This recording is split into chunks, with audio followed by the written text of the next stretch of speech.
Hey, what's going on, everybody? Welcome to the latest episode of FlagPlus Football's First and Goal podcast. I'm FPF Hall of Famer Brent Bodkin. And I'm Quaysie Maule. All right, so welcome, everybody. Thanks for tuning in. A lot of things to get to here in this episode. So a little bit different. Usually we film on Wednesdays, and usually Ali Reza, our producer, our main man behind the scenes, puts everything out usually around Friday, sometimes Saturday, but usually Friday the episodes come out. This week we just I apologize. He's telling me it's always Friday. My bad. Always Friday. Forget about Saturdays. Saturdays for suckers. Always Friday. This week we decided to do something a little different. We're filming on a Monday, so this episode will come out according to Ali Reza Wednesday. I guess he thinks Thursdays are horrible and Fridays are no good. But no. Yeah. So this is Monday. It's coming out Wednesday. So hopefully you guys are okay. One kind of week there without us, but we're back. We're good to go. Let's rock and roll. Yeah, let's go. So we kind of, as we were kind of saying, like we did the past couple weeks, we kind of talk about the games that we score kept. So we're not talking nonsense. We talk about what we see. So we kind of just don't see a game and see a team get blown out. We're just talking shit, and then for some reason, 3 of the guys didn't show up, or someone broke their leg, and we don't know what's going on. So we're gonna keep doing what we're kind of doing. We talk about the games that we did actually see, and then the games that are kind of coming up, and some playoff situations are coming down because the playoffs are going to start next week. So let's start with Tier 5. I'll let you start first from the game that you score kept last week. All right, so the game that I score kept last Monday in Saint Laurent was TG's against a very good football team. I believe that was the first game of the night I did last Monday. TG's winning 36-20 in that game. It wasn't much of a game. TG's their offense, they were hitting the very good football team for a lot of deep balls. The very good football team just kind of had no answer in terms of stopping it.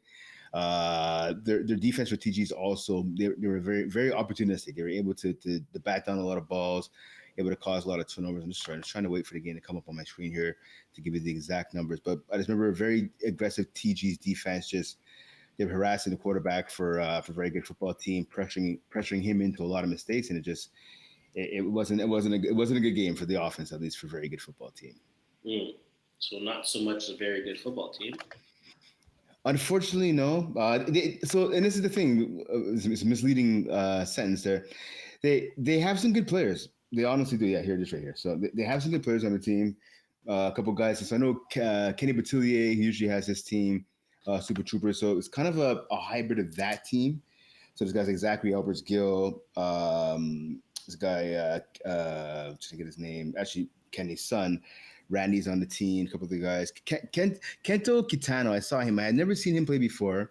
He balled out. He put up some good numbers. Martin D'Souza, who I know plays on Super Troopers as well, and any of the team that Kenny puts together. Michael Scott's Tots. He kind of balled out. It's just again, it was just the ineffectiveness at quarterback. I don't want to throw him under the bus, but Primo, Capriolo, Morris, just 14-24, not so bad. 106 yards, 3 TDs, which is good, but 2 INTs. And I just saw like he was missing a lot of throws because he couldn't evade the rush, and he was just throwing off of his back foot constantly or staring down receivers. And again, the defense for TG just jumped all over him. Shout out to so Nicholas Pauletta. I think you had him in your fantasy draft a couple of weeks ago. He had 3 TDs in that game.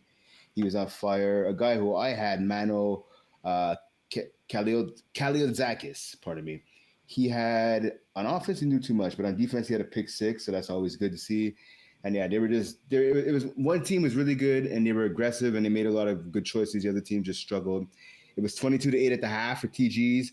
Very good football team had a better second half. They got 12 points on the board to only 14 for TG's, but that first half deficit was too much for them to overcome.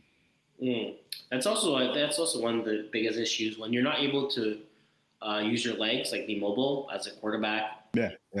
It's pretty much a recipe for disaster off the bat because you're not used to like seeing Tier 5 quarterbacks kind of stay in the pocket and make throws. You know, a lot of times they're rolling out, they're using their legs, making throws. But if you can't use your legs, it becomes a long day when you're playing the game. Yep. So that's one thing I kind of realized. Unless you have like a star quarterback and he's just kind of, there's no reason why he's playing Tier 5. But most of the times when quarterbacks can't use their legs, it becomes a huge problem. So I actually So I got the score sheet last week. I got TD Brothers versus Bloodline, and I was kind of laughing. Okay. I was pretty excited for the game too, right? Because we just talked about Bloodline 2 weeks ago, and they also had they also got posted on Instagram, whatever. They had the guy wearing he had a mask on. What do you call it? A ski mask. Yeah. I was like, who's these guys? They're doing all the chapter all that. So I was like, okay. And then I know TD Breda is not the TD Breast. TD Breast is a good team, right? Right now they were going into this game. They were 6-1, and Bloodline was 3-3. So I was like, okay, we should have a good. We should have a good game here. TD Brothers just destroyed them. Like they literally did whatever they wanted to do. Okay. Bloodline were changing quarterbacks. I think they had 3 quarterbacks that ended up playing. It's to a point where Bloodline reminds me of a team where it's like kind of pick up football. And if your quarterback is doing bad, it's like a new guy in, like when you're like Yeah. touch football outside with your friends, and there's a quarterback that's playing bad. He's like, hey, you're done. I'm the quarterback now. He throws a pick. Okay, no, you're done. I'm the quarterback now. So from the beginning of the game, like the quarterback was doing fine. He's just a bit of like overthrown balls, incomplete passes, and then it's to the point they switched him. They put someone else in. He did bad. They switched him again, and then after that, there was just no chemistry, no things going on. The game ended up 40-14. Bloodline got 1 touchdown, where it was a blown coverage. Receiver caught it up the field, scored, and after that, they kind of drove down the field at the end of the game. But TD Bretta's kind of basically showed why they're 7-1 and why they're kind of leading this division. So I was kind of surprised over that. But again, I remember seeing Bloodline play last season or the winter season. I wasn't that impressed, but after watching the Instagram video that was posted, I was like, okay, maybe they got a bit better, but I think they just played Gamblers. Bloodline played Gamblers on that video, and Gamblers 1-8. So I think that was kind of the difference. They just played a really bad team. Yeah, fair enough. Yeah. But so that's what I did for tier 5. I didn't do anything other than tier 5 after that. If we're looking at the kind of the standings and stuff like that, it's kind of interesting again because there's 13 teams in the division. 5 teams don't make it, and we have right now Vengeance, very good full team. Gamblers and Cafe 67 are 1-6-1, 1-6-1, 1-8, and 0-7. So I don't think they have a chance of making playoffs now. I think their season's pretty much over. They're just gonna have to play the last 2 games and try to get some wins out of it. Because Bloodline and Jamaican Bobsled team have 3 wins. So if Vengeance get 2 more wins and Very Good Football team get 2 more wins, they do go 3-6-1. So they do have the tie break for the points, but I believe Jamaican Bobsled team is going to get at least 1 more win. I think Bloodline can get 1 more win, and that's going to jump them up forward into the 8th seed. So then the bottom teams are in a situation, and then you have, I believe it's going to come down to Jamaican Bobsled team. That was pretty much they played last season. I think they finished like 8-2 or 7-3. They had a good record last season. Yeah, they were one of the top teams, Division E. I want to say it was. Yeah. So I thought they were going to do a bit better coming into Tier 5 this year. I mean, it's not bad. 3-5, it's not the end of the world. They have 2 games left, but I'm kind of surprised to see them at the bottom of the barrel right now, right? And then Bloodline, it's kind of, again, they're 3-4, so it's kind of surprising because I thought Bloodline this year was going to be a team that's going to be like 1-9. So they have a big chance to make playoffs here with 3 games left. And I think everybody else, you have Puff Puff Pass, that's 4-4, Illegal Alien, 4-2, Shockers, PSTM, TGS, TD Bredas, and Airbnb. They're all 6-2, 7-2, 7-1, and 8-0. So they're pretty much secured a playoff spot. I think the 2 teams we're looking at right now is going to be Jamaican Bobsled team and Bloodline. If you're looking at the schedule for both of these teams, Jamaican Bobsled team plays Puff Puff Pass, and they very good football team. Yeah. So don't forget, Bloodline actually has a game in hand, right? Bloodline has 3 games left for Jamaican Bobsled. Yeah, exactly. And they have the tie. Bloodline has a tie break versus Jamaican Bobsled team because they beat them 6. But I believe Jamaican Bobsled team, they should lose versus Puff Puff Pass. or maybe not. Maybe that should be actually a close game. You never know. And then very good full team. I think they should win that game. They should win that game. So I believe they should go 4-6 at the very worst. I think they go 4-6. Bloodline, their last 3 games is versus Cafe 67. That's a 0-8 team. A very good football team. That's a 1-7 team. And then Airbnb. So Bloodline definitely could win 2 out of the 3 games here, and they win 2 out of the 3 games here. They'll definitely be into that last playoff spot. So one thing. So I know Owens Cafe 67. Actually, they're 0-7 right now. 0-7. So, Okay. yeah. Hopefully they can at least get off the Schneider, get in the win column. But yeah, I honestly think that Bloodline's going to be the one to get in because like you said, they have the tiebreaker, right? They have the game in hand, and their schedule isn't really any harder than way the easier. Jamaican bobsled team. Yeah, so I could be wrong, and it's up to the Jamaican bobsled team to prove me wrong. If Jamaican bobsled team wins out, I like the chances, but I mean, will they win out? We'll have to wait and see. Yeah, I know exactly. And then, so that's kind of the playoff scenario. And then going into the games for next week, we have TD Brothers versus Airbnb. That should be a very good game. We have the 8-0 team Airbnb and TD Brothers are 7-1. I want to say, 7-1. And then that's good. That's probably, I think that's gonna be the best matchup this Saturday, November 15th. So it's gonna be a complex CN. Hopefully, I get the score for that game because it's gonna be something good to talk about. And then on the Sunday, we are gonna have Cafe 67 versus Bloodline, and we just kind of talked about it. That's gonna be a huge game for Bloodline to get them one closer step for the playoffs. All right. Let's go to tier 4. Go to tier 4. Right. So look at tier 4 right here. Same thing. It's so the playoff race is tight here, right? Top 24 make it. Bible study right now is sitting in that 24th spot with a 2-7 record, but so they have 2-7-1. They have 5 points, but you have like 4 teams right behind them. You got Not Fast Just Furious, FC Bing, Vice City, Sans Pression, all with 4 points, right? So they're all 1 point behind. You even have Flag Dealers with 3 points. So I mean, this is definitely far from over. Looking at Bible study, so Bible study season is actually over. So a couple of teams are done. Super Troopers is done. They played 10 games. Chomedy Chodes, Sourpuss, and Bible study. So right now, if you're Not Fast Just Furious or FC Bing or Vice City or Sans Pression, like I said, all those teams.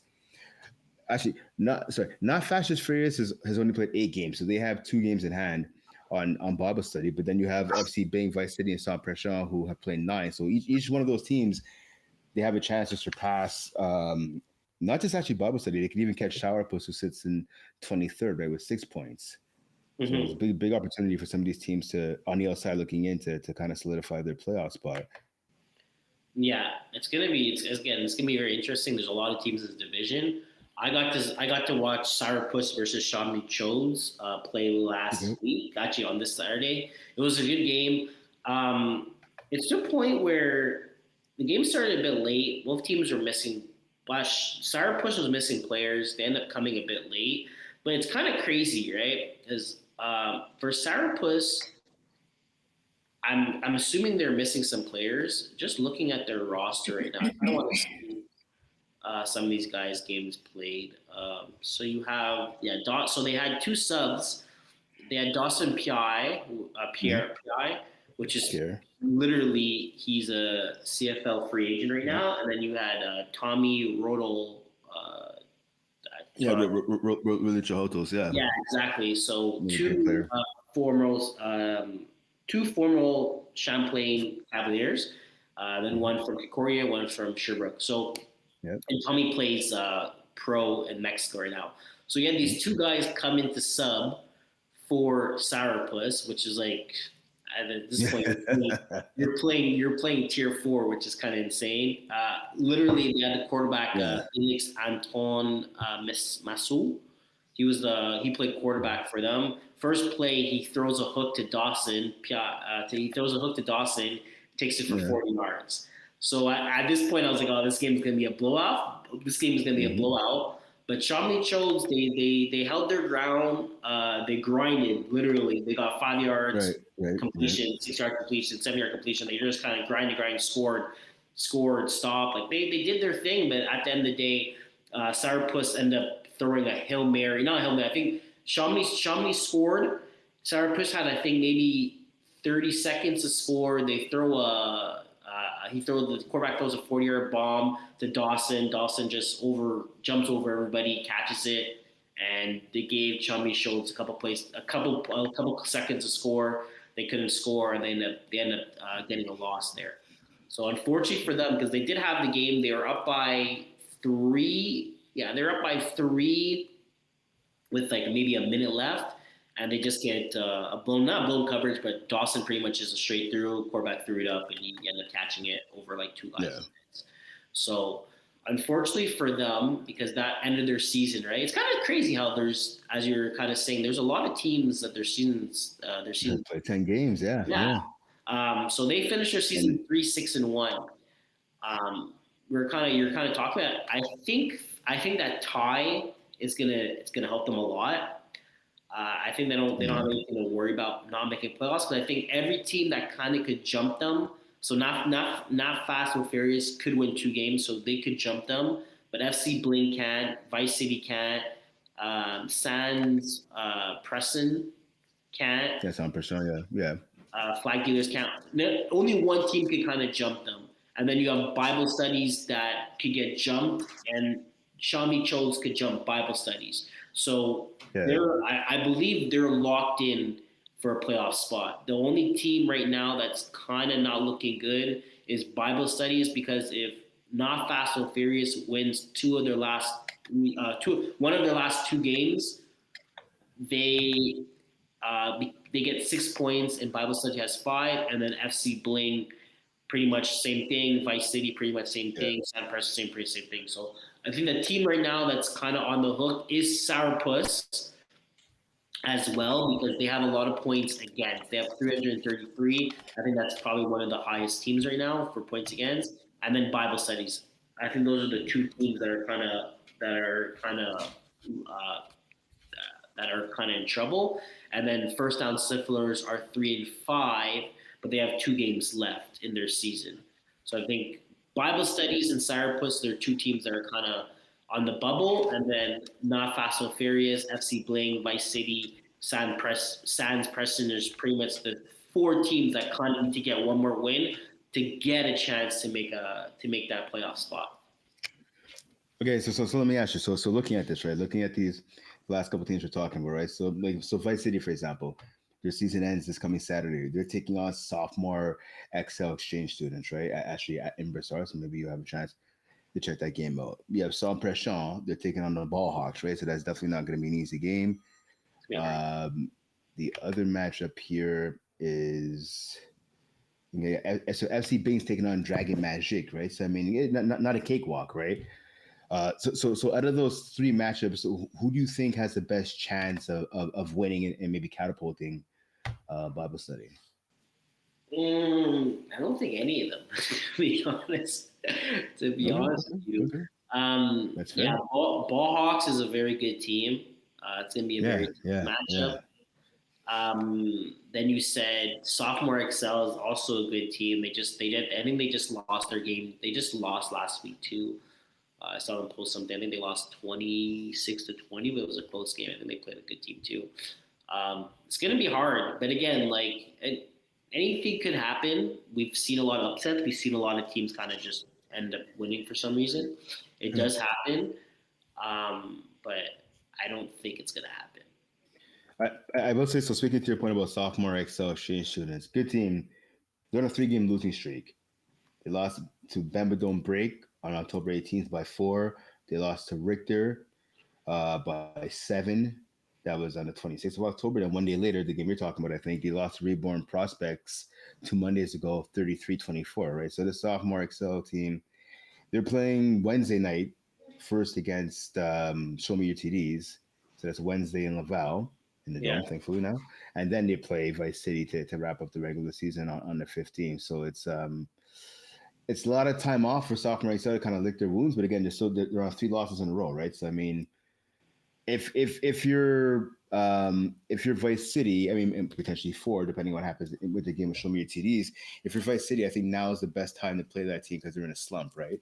Talking about sophomore No, XL. that's exactly it. But it's the point is, are they going to lose another game? Like, when does a lose streak end? You know, Yeah, we know some of these guys on true. sophomore XL, and I think they take their stuff pretty seriously on on flag, you know, and I'm pretty sure they're pretty much frustrating the fact they lost the last 3 games. Okay. They lost the last 3 games, so Yeah, sure. that's definitely something where it's like, yes, you get a team that's in a situation where they're on a lose streak, but it's to the point like maybe you would want to get them on the second loss game, not like going to be the fourth, you know? Because are they Right, like what's right, the right, odds that right, they're going to right. lose 4 games? Like it's possible, Yeah. but it's in their head like, hey guys, we lost the last 3. Like this is the 4th game. We're playing versus a less better team than us. Like we have to win here, you know? Okay. So I hear you. Okay, so like I said, so on Wednesday they're playing Show Me Your TDs, right? Show Me TDs is 1-7. I don't think it's going to be a cakewalk because of how at least how sophomore XL is playing right now, but I still expect sophomore XL to win. So then, okay, so then if you're uh if you're Vice City and you're playing them, all right, so you're playing in a team who's lost 4 out of the last 5 at that point, right? So I mean, or just one game out of the last 4, I should say, right? So I mean, I don't know. I hear what you're saying. I'd rather face a team who's not playing their best ball at that time versus it'd be like, let's say you're facing them and they come in winning 3 in a row. They come in winning 4 in a row, right? I'd rather not face that team. I'd rather face a team who's lost like 3 in a row. No, 100%. But like, I find like I get 100%. I get what you're saying, but it's like you're right. I'd rather play a team that's on a losing streak than on a winning streak. But then I feel like sometimes when you're a winning streak, like you feel like you're on cloud 9. Like no one can like get you off of it, you True. know. And it's like sometimes you're like, oh, you play a bit less harder. You're like, oh, these guys are not good compared to like, okay, we lost the last 4. Like we need to win. Like I think there's more effort when you lose more games, when you're down bad, you know, True. like there's more sense of urge. Yeah, it's an urgency. So that reminds me. I had this one coach back when I was a kid playing tackle, and he always said you learn more from a loss than you do from a win. And that stuck with me, like in life and especially in football. Like I think that's true, to be honest. No, that's a Anyways, hundred I'm just saying. percent. So maybe sophomore Excel exchange students No, 100% true. will Because it's like when you they'll bring their A lose, game knowing that they have to start putting some wins. it's like when I was like saying when I coach kids, like oh, I'm a head coach now, so I start Yep. seeing things a bit differently, and I'm trying to pick at things that don't have to be picked at, but I feel like I have to do it.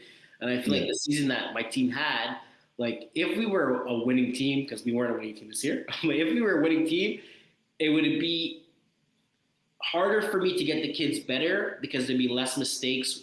No, not better. It'd be less things for me to correct. But because we're losing, Right. we were a losing team. Like it was things I had to just kind of look at. Like, hey, you do this better. You do this better. But maybe if we won games, I wouldn't be looking at it that much. I'd be like, okay, we don't really. It doesn't matter as much, you know. Like we still won the game, but the fact that we're losing, I kind of just okay. Well, there's this, and there's like no excuses because like okay, we lost, you know. So.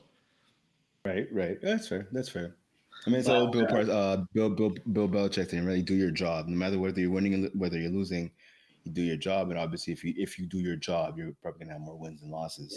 the most famous quote: "Do your job." Yeah, sure. So Sure. tier 4, I think that's pretty much it for tier 4. Yeah, we're Regarding good. We're good. we talked about So let's go to tier 3. Yeah, we're good. Cool. Tier 3. Just gonna look at tier 3. Look at the standings a bit here. So I got the scorekeeper. I score kept a tier 3 game as well this Saturday. I did BBB, so Beer Belly Bareg versus the Penetrators. Okay. Yeah. Yeah, so I got to do that game. Both teams were complaining a lot. It's to a point where Okay. it's to a point like I feel like sometimes people think refs are after them. Like Because at first, to be honest, at first I was like, okay, yeah, maybe, like, but they have to realize, like, no ref is after you. Like, they're just trying to do his job. The refs don't care who wins or loses. That shouldn't be breaking news, but for Yeah, some people it might be. But yeah, refs don't care who wins or they're loses. just trying to do their job, go Mhm. home, go to sleep, wake up. Like they're just trying to live. They're not there like, oh yeah, okay, we got BBB this tonight. Or they're definitely gonna. How Like, can I screw them? How yeah, can I stick it to them? like no one's doing that. But it was a good game. Um, what I have it ended 45-44 for Mhm. Penetrator, so they ended up winning that Yep. game. Close game, good action, going both ways. Good teams. BB Bear Belly Beret. Um, they've been in this league for a while. Yep. They They're talk. They yeah, talk. they talk. They do talk. Their concepts are Mhm. getting better from the first. Like I watched them play last season. I think they went 1-9. But they kind of were scrambling. They're kind of looking for guys every single week. So Yeah, quarterback got hurt, and everyone gets hurt on that team. Yeah. yeah, so yeah, their quarterback also got hurt, but he's back now. No, they're a solid. They're a solid group. Um, no, they're actually, to be honest with you, they're probably one of the top 10 teams. That's why right Hmm. now they're 5-3 at the seventh seed. The Penetrators too. Penetrators was a good team. I haven't seen this is the first time I've seen them play. Good concepts It's for them as well. a couple of Um, subs. There's some subs on the team. Looking at the roster now, it's not the usual roster for the most part. I don't yeah, think. well, they had their starting quarterback. Justin Goodman. Yeah. They had their, I think I would say their leading receiver, or maybe their second leading receiver there. I think their leading receiver is Jordan. It's not Jordan Millard. No, It's not. it's Jared. No, Jared Boldman. I want to say. I'll tell you right now. It is. They've had a lot of subs actually this year. I think it's Uh, Jared I Boldman. think it's in this. I know Nicholas Fawn's on the team. Usually he leads him and Matthew Capone are like the top Okay. two receivers when I've seen him this Okay, year. Nicholas Sloan was there. I just think Yep. Yep. from something I remember seeing Jared Bowman. He has 6 games played, but he wasn't there last week. And then Alexi Mhm. Dubois actually played pretty good on offense as well. He has 5 games played there too. But Yeah, Dubois. no, they played Jordan good. Millard was I think subbing. Yeah, Yeah, Jordan Jared Lard. Millard. Yeah, he came out of retirement. Yeah, yeah. He retired. He had a couple plays too, but no, they played good. It was a good game. Like to be honest, usually sometimes I kind of complain on some games. I'm kind of scorekeeping and kind of watching it, but no, it was entertaining. It went both ways. Mhm. Um, again, like when the game ends 45-44, it was it was kind of going back and forth the whole way. It was actually kind of funny. BBB scores a touchdown, and then they're kind of like they start talking whatever. There's not much time left. I think there was maybe like 30 seconds, 40 seconds, and then the Mhm. penetrators get a kind of like a level play. So they have a snapper go underneath. They have a post, and then they have like a 15-yard in. Hits a 15-yard in, gets out of bounds. Then they end up getting in there. Quarterback I think rolls out, gets to the sideline. Time doesn't stop, and I think Alexis Dubois ended up scoring the winning touchdown. And then you know how Alexis Dubois is. No, it was fun. It was fun. Was fun. It So was maybe Alexis yeah, Dubois it was fun. Yeah, I'm seeing you. Yeah. convert. Yeah. Because so Nicholas Fong got like a 44-yard touchdown, and they got the extra point. So it's probably Dubois getting the extra point. Yeah, okay. So maybe So all I remember is Alexis Dubois screaming at some guy's face. That's the Yeah, that sounds about right. That that's sounds about right. the thing. Like That's an Alessi thing to do. to be honest That's an with you, Alessi the thing to guy do. went in his face first. So but they're going back and Okay, forth. You know, so I think that's like okay. the worst thing. Like you're kind of talking shit. You're like yeah, and then the other team scores, and they're like, okay, now we get to bring back that energy Yeah. too. You're just like, and the thing is, True. the BBB wasn't even saying anything because they're like, oh yeah, fuck, we lost. Like, can't really say anything at that point. You lost the game, right? Mhm. So I got to score keep that game. That was good. That was good for a tier 3 game. Nice. Looking at the standings we have here, there's tons of games. I think this is the one division. Um, it's the one closest division because you have.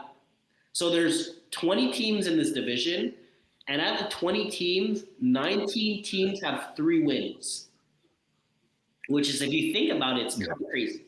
You have 19 teams, and everyone has at least 3. So there's 20 teams. One team is 0-9, but 19 other teams have 3 wins in the division, which is kind of like, to rare. You don't see it at all. Like, it's really rare to see that. Mm-hmm. So playoffs is still wide open. You can't really even tell who's going to make, who's not going to make it.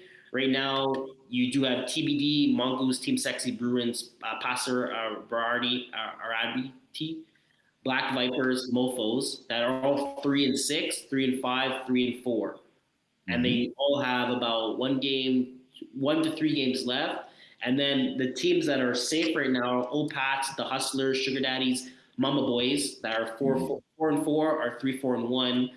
I think other than that, those mid 4 teams right now that are 9th and 12th are the teams that are kind of in risk of not making playoffs, just in case someone bumps them. And I think everyone else is safe if looking at the standings right now. Ooh, I don't know about safe, Max. I mean, it's the top 12, right, to make it. Well, And I think if you have 5 wins, I think you're fine. Yeah, okay, well, okay, five wins, you're fine, but like, cause you started by saying like old Pats are safe. I don't know. I mean, old Pats have the last playoff. No. I'm saying, I think those are so Mama Boys, Super Daddies, the Hustlers, and Old Pats are the 4 teams that are not safe. Okay, my bad. Okay, yeah, exactly. They are not safe. Looking at the points, 100%. Yeah, and then Killer Rays going up from that. I think you should be fine. Yeah. With 5 wins. Maybe not. You never know. Sure, right? because you look at Bruins and Team Sexy, right? Like they have 7 games played. Both teams have 6 points. But okay, let's say hypothetically speaking, right? I don't think they play each other. Bruins and Team Sexy. Let me check right here. Bruins and Team Sexy do not play each other the rest of the way. No. Team Sexy has Black Vipers, Beer Bellied Brigade, and Le Gros Larve. And Bruins have Boys, Win Diesel, and Sugar Daddies. There you go. So none of those are going to be super easy games, but some of them are definitely winnable, right? So I mean, let's say for argument's sake, instead of winning the last 3, let's say both teams go 2-3 over the last 3 games. That's going to knock out a team like the Old Pats. It's going to knock out the Hustlers. It could even maybe catch Mama's Boys, depending what happens. Actually, there's a big game going on tonight. I'm going to be scorekeeping. It's Mama's Boys. I want to say Mama's Boys and Bruins. Let me double check here. It is, Mama's Boys and Bruins tonight at Saint Laurent. That's going to be a big game. I'm looking forward actually to scorekeeping that one. You said Mama Boys and who, sorry? Yeah. Mama's Boys and Bruins are playing tonight at Saint Laurent. I'm going to be scorekeeping that game. That's going to be a huge game. Because if Bruins could win that game, it could jump them up into a playoff spot. And Mama Boys it could drop them further down because then they're going to be 4 and 5. Exactly. No, this is actually, it's very interesting. There's still a lot of games to be played, a lot of teams left, a lot of teams that have to be played. But again, maybe you're right. Maybe even the teams that have 5 wins are not even safe because, again, I'm just saying if Bruins win that game and they win an air game, and then maybe Mama Boys finish their season 5-5. So let's say they lose versus Bruins, and then they beat Black Vipers. I think Black Vipers are now are 3-5. So they'll finish 5-5. Let's just say for some reason Bruins end up finishing. They win two out of their last 3 games. They finish 5-5, and then the Hustlers finish 5-5. Sugar Daddy somehow finish 5-5. Like you could have like a 6, 7, 8, 9 way tie at the end of the day, which is going to be very, very confusing. It's a good thing we kind of have a good system on how we make playoffs. It's going to be, when tiebreakers are points against. It's head-to-head, but because if it's a 7, 8, 9 teams are tied, it's going to be points against. Right now, the team that's looking the best right now for points against is Mama Boys with 206 points against, and everyone else is kind of like 220, 230. So at least they have that compared to a lot of things. But it's going to come up. It's going to be really close. It's going to be very close, and I think it's going to come down to literally the last week of the season to see who's making playoffs and who's not making playoffs. No, 100%. Because look at it, like you. A lot of games we talked to. Like if you look at it right now, like look at old Patch, right? Look at the remaining schedule. The Old Pats have the Gros Larve, and then after that they play.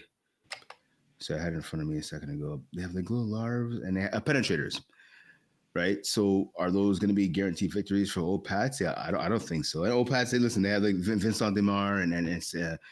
I forget his name. I'm just trying to double check his name. Um, they have a receiver. I remember scorekeeping one of the games around the midway point of the season in Saint Laurent. I'm trying to remember the guy's name. I think it's Gerard. I remember seeing him. I think I picked him in fantasy. Yeah, it's Simon Gerard.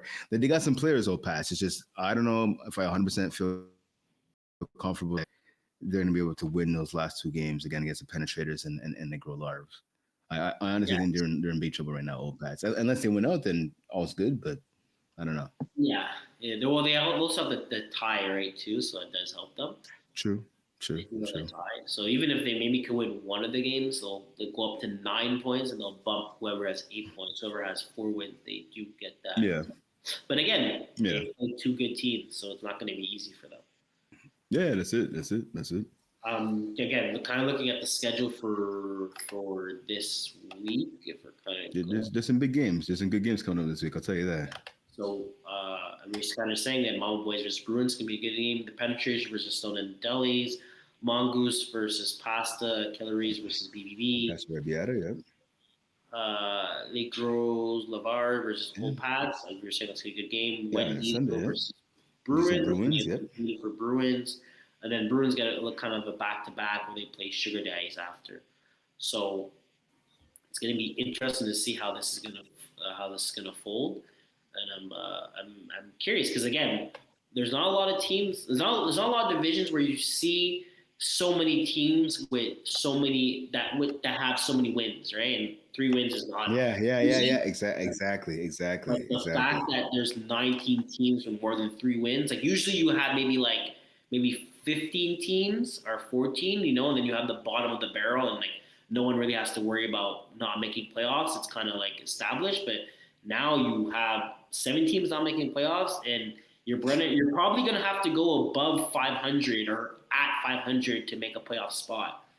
So, and that's usually something that doesn't usually happen. Sometimes you could fall in at 3-7, 4-6, but if you don't go at least 5-5, you're not making playoffs in this division. No, and that's fair to say. I mean, usually, yeah, like you said, usually it's 3, definitely usually 4 wins to get you in. But yeah, like I mean, that's a parity. That's how tough this division is, right? I mean, if you need at least 5 or really realistically 6 wins to really solidify that spot, that speaks to the strength of the division. Mm-hmm. I also want to say, so I'm hoping this doesn't happen. I hate to see when teams go winless, but Mutation right now 0-9.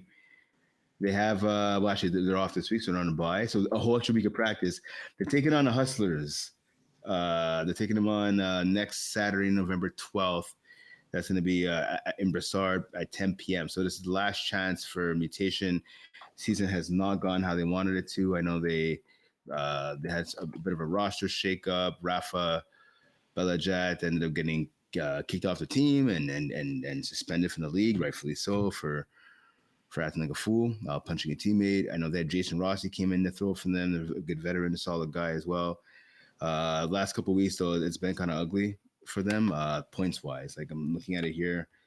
They scored 6 points against, I'm going to back up a little further. Going back to week 6, 14 points against Win Diesel.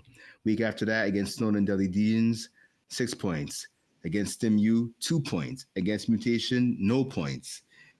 Against Le Grove Larve, no points. So they're playing the Hustlers. I hope they can pull it off because again it sucks to go 0-10, but yeah, I'm not liking their chances. Hopefully I'm wrong. I hope they can prove me wrong and at least Mutation could.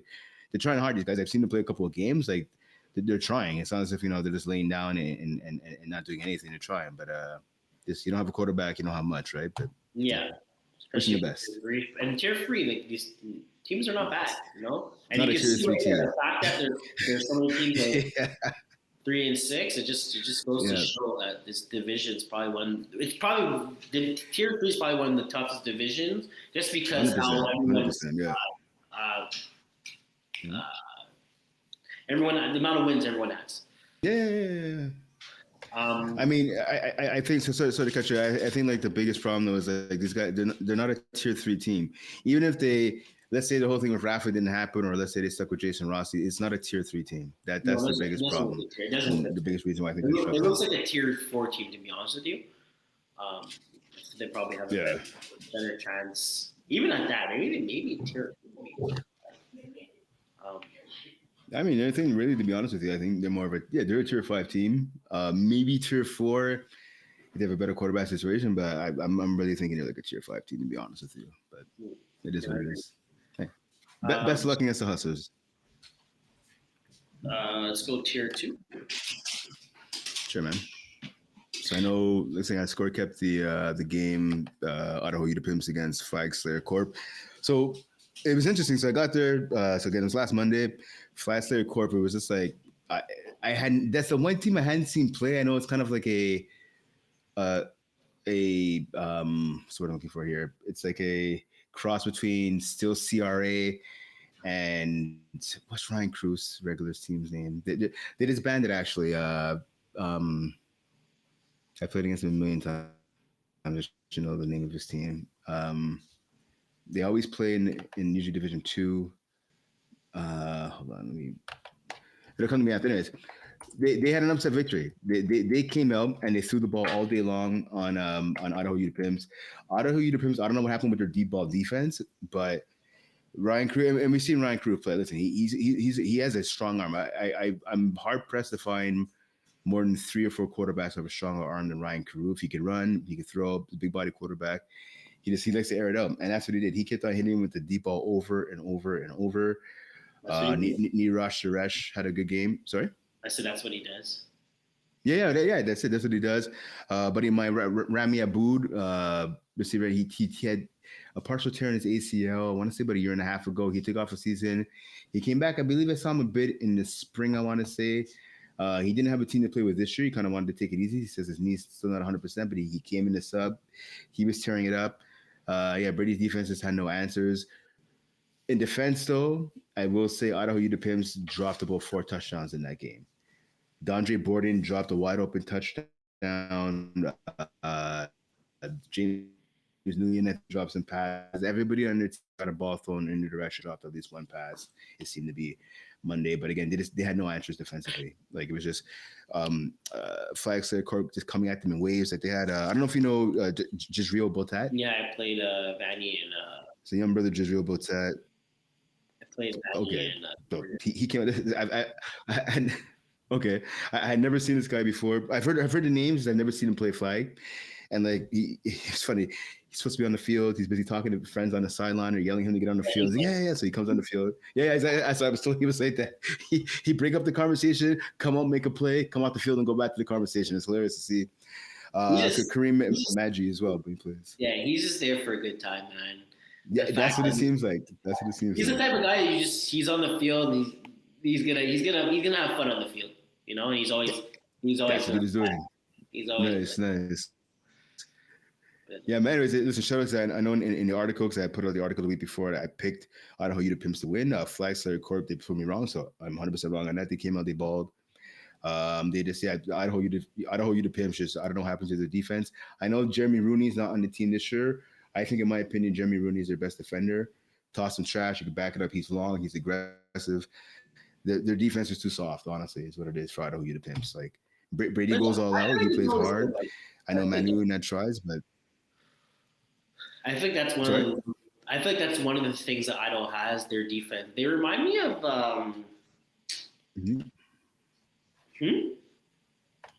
No. There's certain teams like they just have no defense. They remind me of Vultures. Vultures, no defense, just offense. They'll put up 50, but you'll put up 70. Okay. Yeah. It's just. Yeah. See, I want to say that, but I want to give Idaho Pimps credit. Like they have better defense than that. No, I know, but I feel like everyone just scores. Like it's to the point where their offense is so strong. Yeah. But their defense just has a lot of holes in it. You know, like you can't you're not gonna right. If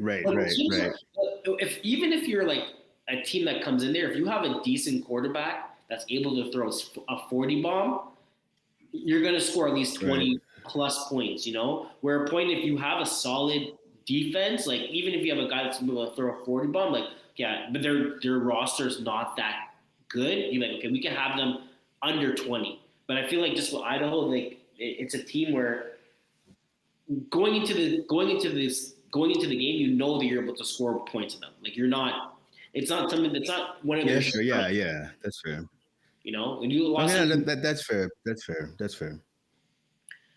um, so looking forward into the standings for Division Two, um, we have, I think, playoffs are pretty much set, right?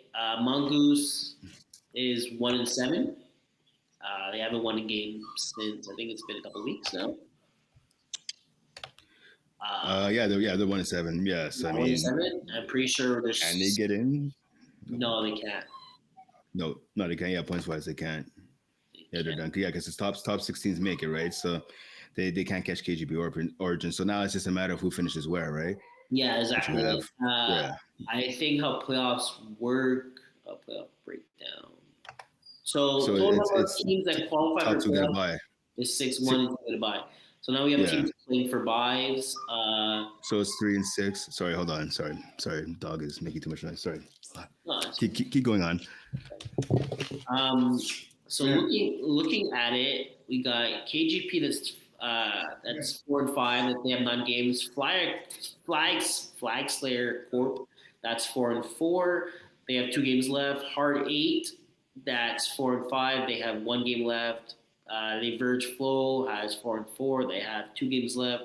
Campy Butte is 6-2, and Idaho is 6-2. So I'm just gonna go on a limb here, and I'm gonna say Campy Butte and Idaho is gonna get the bye, so 1-2. KGP, the last game that they have is gonna be against Le Verge Full. So if they can win that game, they'll jump up 2 spots. Hard 8 plays. Actually, they jump up 3 spots. Hard 8 plays, Campy plays, so it doesn't really matter. So we have, yeah, I think so. Idaho camping is going to finish 1-2, and then probably will go. I think KGP beats the Verge Full, so they'll jump up and they'll probably lose the tiebreak if they win. So they'll finish probably fourth. So I'm going to say the Verge Full plays. Who's their last game? KGP and then Idaho. So they probably lose. They probably lose those 2 games. So I'm feeling it's going to go Idaho camping. KGP, I'm going to give them the 3rd seed. Then I'm going to give Hard 8 the 4th seed, the Verge Full the 5th seed, and Flag Slayer Corp the 6th seed.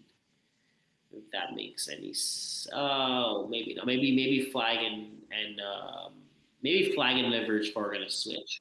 But that's pretty much going to be it for the playoffs for these teams. Looking at the schedule, where it doesn't really matter as much, we're just looking for standings now.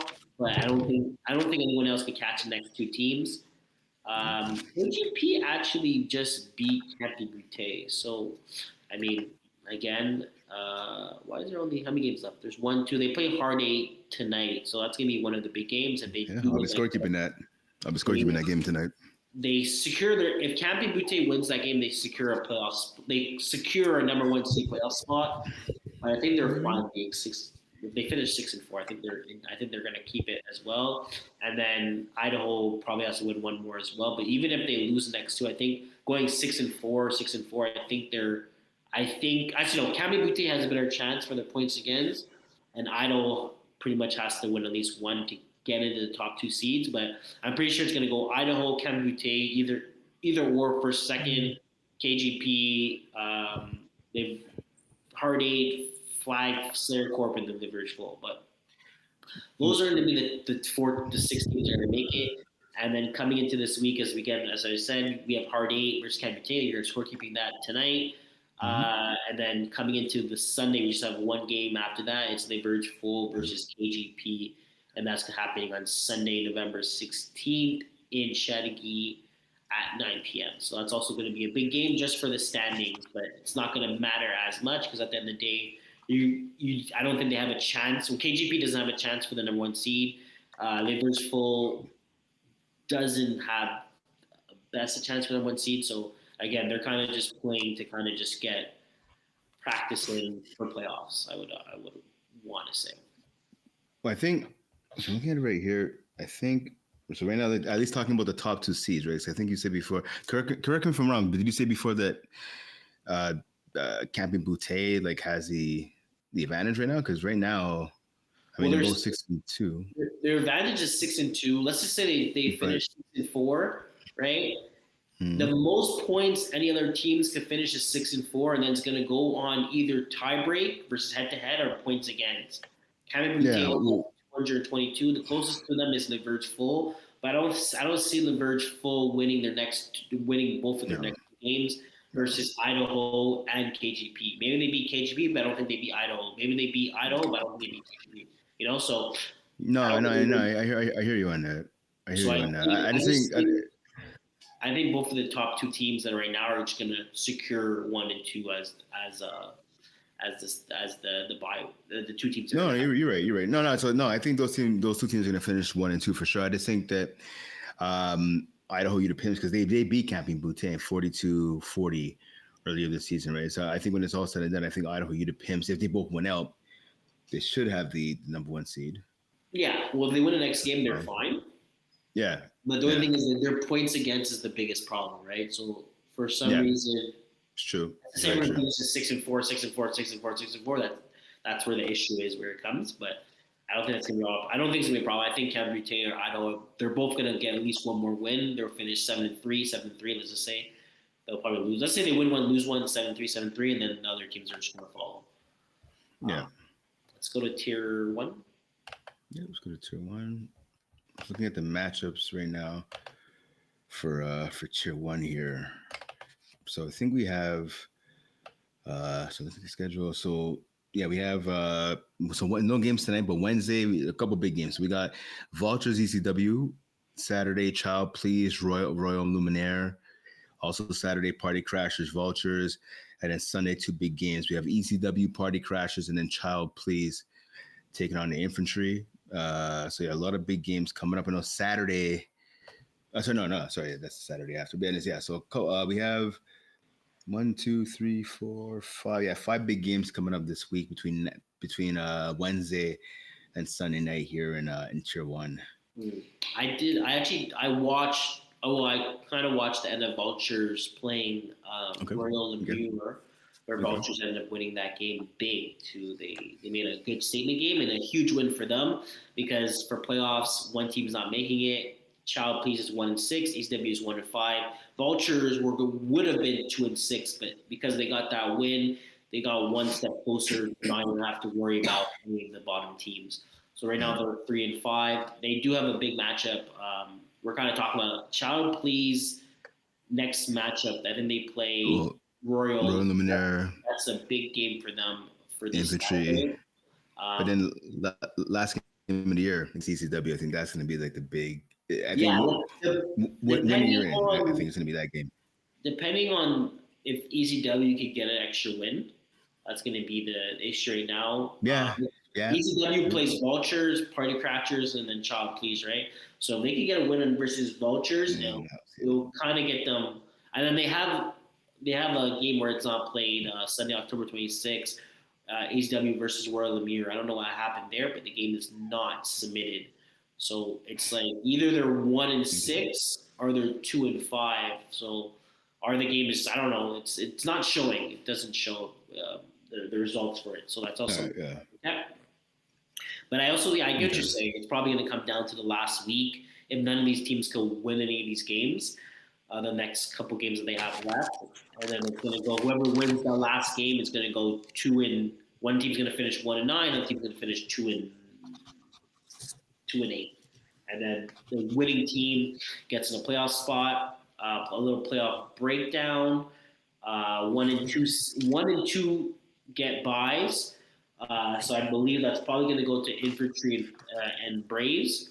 And then the bottom teams, Party Crashers, Royal, Vultures, and either ECW or Child Please, not sure exactly who, are going to have to play a first round playoff match versus when you have the third seed versus the fourth seed. The third seed versus the sixth seed, and the fourth seed versus the fifth seed in the quarterfinals. Yeah. I think that's pretty much it.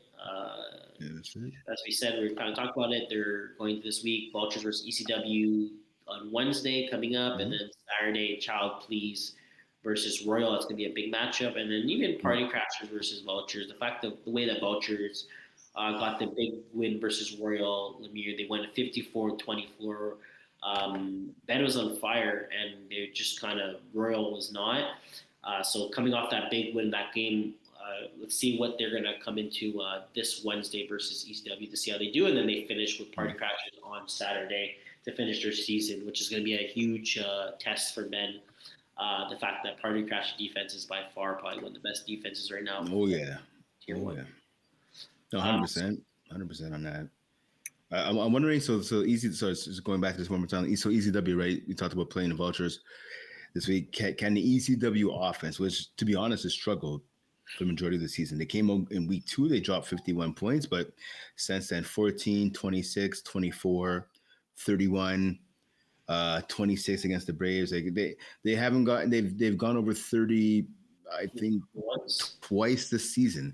So playing a Vultures defense, like you talked about before, right? That struggles to say the least to stop anybody. Can the ECW defense? Can the ECW offense kind of find themselves and put up points? That's going to be the big question, I think. Hopefully they can.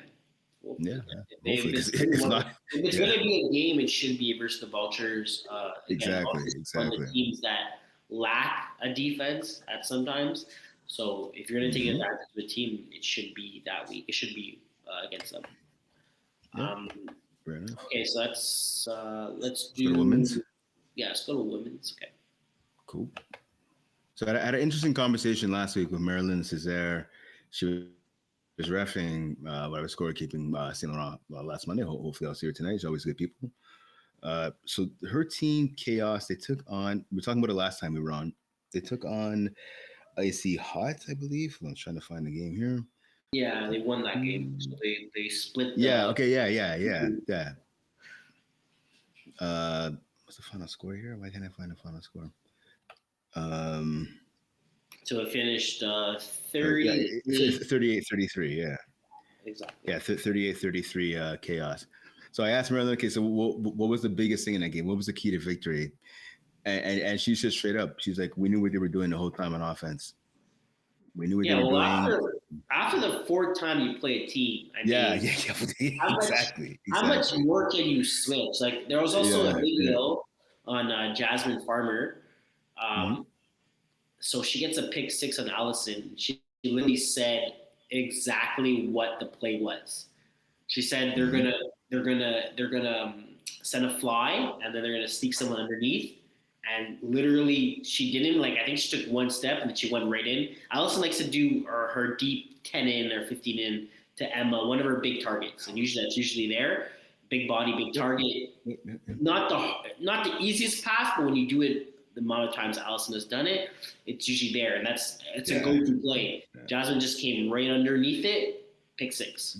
But again, after you play a team 3 or 4 times in a season and you play them before, you start realizing what they're doing, and it's like teams don't change a lot of things, so you kind of continue your same play calling. So I'm not surprised that she knew what she said. They know what they're doing, They know what they're doing. They still scored 33 on them, but it's like those are the games where it comes from winning to losing, just because you're able to key on a big 4th down or key on a big red zone stop, stuff like that, because you understand to a play concept. Like, the last time they did this on us, they're going to do it again, and then you have it. They would have did the same play, and you're there to stop it, right? So that's it. I want to say though, shout out to the ladies in this game, because so looking at it right here, like for the Icy Hot defense, right? So they talked about Jasmine Farmer, also Virginia Obu Menard, right? They both had pick 6s in that game. Farmer had 2 interceptions in that contest, and then for the other side, Emma, right? Shout out to the homegirl Emma. Like she had, I believe, 3 INTs in that game. Yeah, she had 3 INTs. One of them she brought back to the house. She had 2 touchdowns as a receiver. So big game for pretty much all those ladies. Lori had a big night as well. 7 catches, 61 yards. Gigi 9 catches, 91 yards, 2 touchdowns. Marilyn herself had a touchdown. So I mean, it's cool to see because like all these ladies, like all the members of their team are like contributing. Erica Bastian had a touchdown right for her side. Sarah Cormier, like all these ladies are balling out. And again, a tight game is expected, right? 5 point game. Chaos gets the W this time. Obviously, I know the playoffs. We're gonna have some news for that. We're gonna wait probably next week. I guess we'll maybe break the news Yeah. for what we have for the playoffs for women's one. It's gonna be interesting to see what the format is for that. We're trying to get all the details, but next week we should have something solid for you guys. It's gonna be interesting. It's gonna be interesting next week. It is. I actually Make sure got to tune in. I got the scorekeep 2 games. Women's Okay. one last Okay. week. Well, Okay. Saturday. I got McGill versus Icy Hot. A good game. McGill's getting way better. You kind of can see the progresses they're doing. Defensive wise, they have some things they have to fix a bit. They kind of little small things that they kind of have to adjust to. Offense is rolling. Emily Adams, I want to say. Yeah, Emily Adam. Yeah. Yeah, she has a good play calling. She knows what she's doing. You know, it's always nice to see where there's good concepts and she's saying the right reads. So they end up playing Icy Hot on Saturday. Icy Hot took the game 34-26. Yep. One thing, it was a kind of changing point in the game where I believe, I want to say it was a safety from Icy Hot. Yeah, Icy Hot basically got a. Sorry, no, it was a safety. Icy Hot, the quarterback, the last play of the game, or the second to last play of the game, I think there's like 20 seconds. The quarterback from Icy Hot, Genevieve Fortier, Yeah. she got a pick 6. So they sent her to rush. Okay. And then I think there's 2 plays left.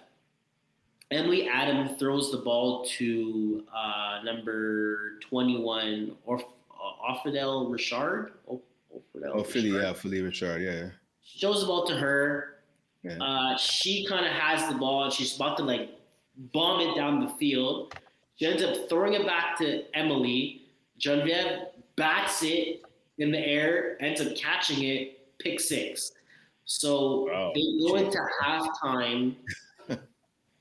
I didn't put it. I think they went to halftime 14-8, or yeah, something like that. They could have been down 6 points. No, sorry, they could have been down. No, sorry, they're up by 10 points at one point. They could have been down 25 half. They could have been down 4, but they end up being down 10 or something like that. Like they put themselves in a really bad position, and then Icy Hot got back the ball into the second half. You know, so like it went from they were kind of things were rolling. You know, the offense wasn't doing amazing. Defense was doing stops they had to do, but the fact that you throw a pick 6 just before halftime, a lot of things change, and then Icy Hot took that game 34-26. So, and Lori had a good game. She went 7 for 12, 97 yards, 3 TDs. She actually had a huge touchdown.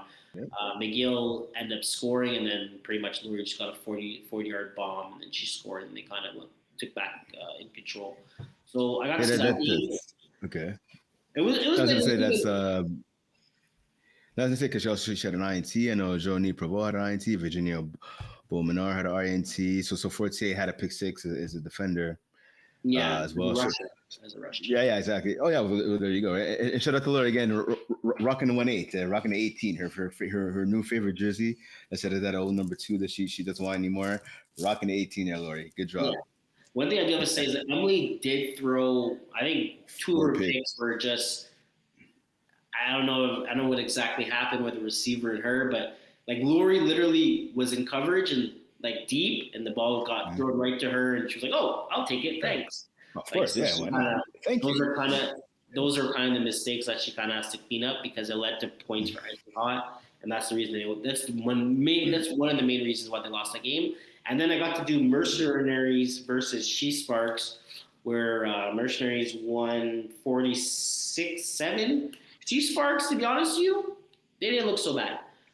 Their biggest issue was they don't extend when they catch the ball. So it was a lot of situations where they got into a situation where it was 4th and like 12 or 13, where they made a catch and it was very close. But if the receiver would just extend the ball past the midfield for the first down, they probably would have got like 2 or 3 first downs on their possessions compared to being turnovers on downs. So that's one thing that they kind of have to do. And they also have to realize when they do certain coverages, they kind of have to adapt to certain like wheels and stuff like that. So a lot of times where teams run like posts and then they run wheel up, the corner usually take whoever's playing deep usually takes the post across in front of their face, and then a lot of times with not mercenaries, Mavericks is their team. My mistake on that. They wouldn't take anyone going up the field. So there's a lot of times where Maya was able to just have easy 40-yard bomb completions to some of her receivers, where it's kind of the reason why they're able to score 46 points on Chiefs Sparks. So they kind of have to adjust to that, and they kind of have to make calls and make kind of understanding to a point where if there's a post across the field, just call in and make sure you stay in your coverage, because that would have saved them a lot of touchdowns. 46 points is still 46 points, right? Yeah. So that was pretty much it for that's what I did for women's. If we're looking at the standings again, although it's weird here because.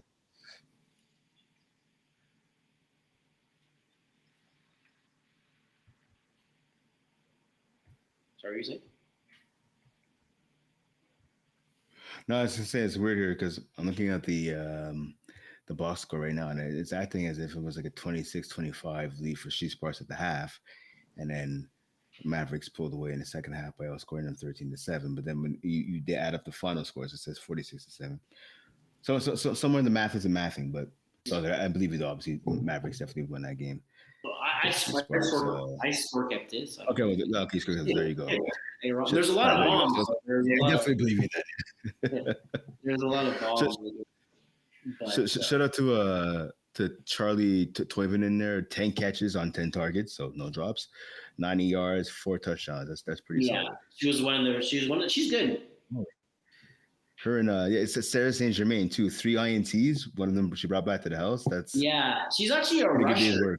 So she's actually a rusher, and then Gino put her as a halfback, and her issue was she's small, like she's very tiny, like she's short, she's tiny, she's fast.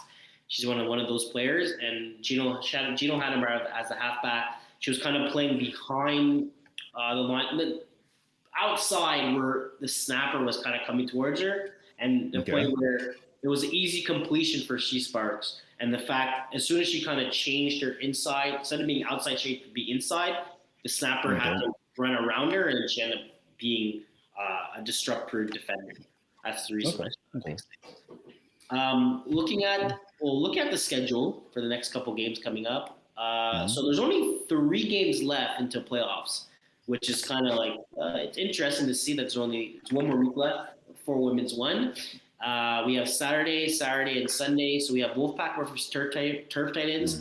We have Chaos versus McGill, and then we have The Rock versus She Sparks. She Sparks, yeah. So some good matchups here. Turf Titans versus Wolfpack. Kind of see what Turf Titans is all about. The Rock versus She Sparks. Let's see if The Rock can kind of get off the last game. Let's see if The Rock is able to get a win the last game of the season, get momentum going. Same thing for She Sparks. And then you have Chaos versus McGill, where I think that's going to be a good game. I think McGill's just getting better every single week. And as soon as they start kind of fixing little small issues, they're going to be able to compete versus a lot of these good teams. So it's also I think so. No, I think you're right. So just going to The Rock for a second. I mean, this is a team.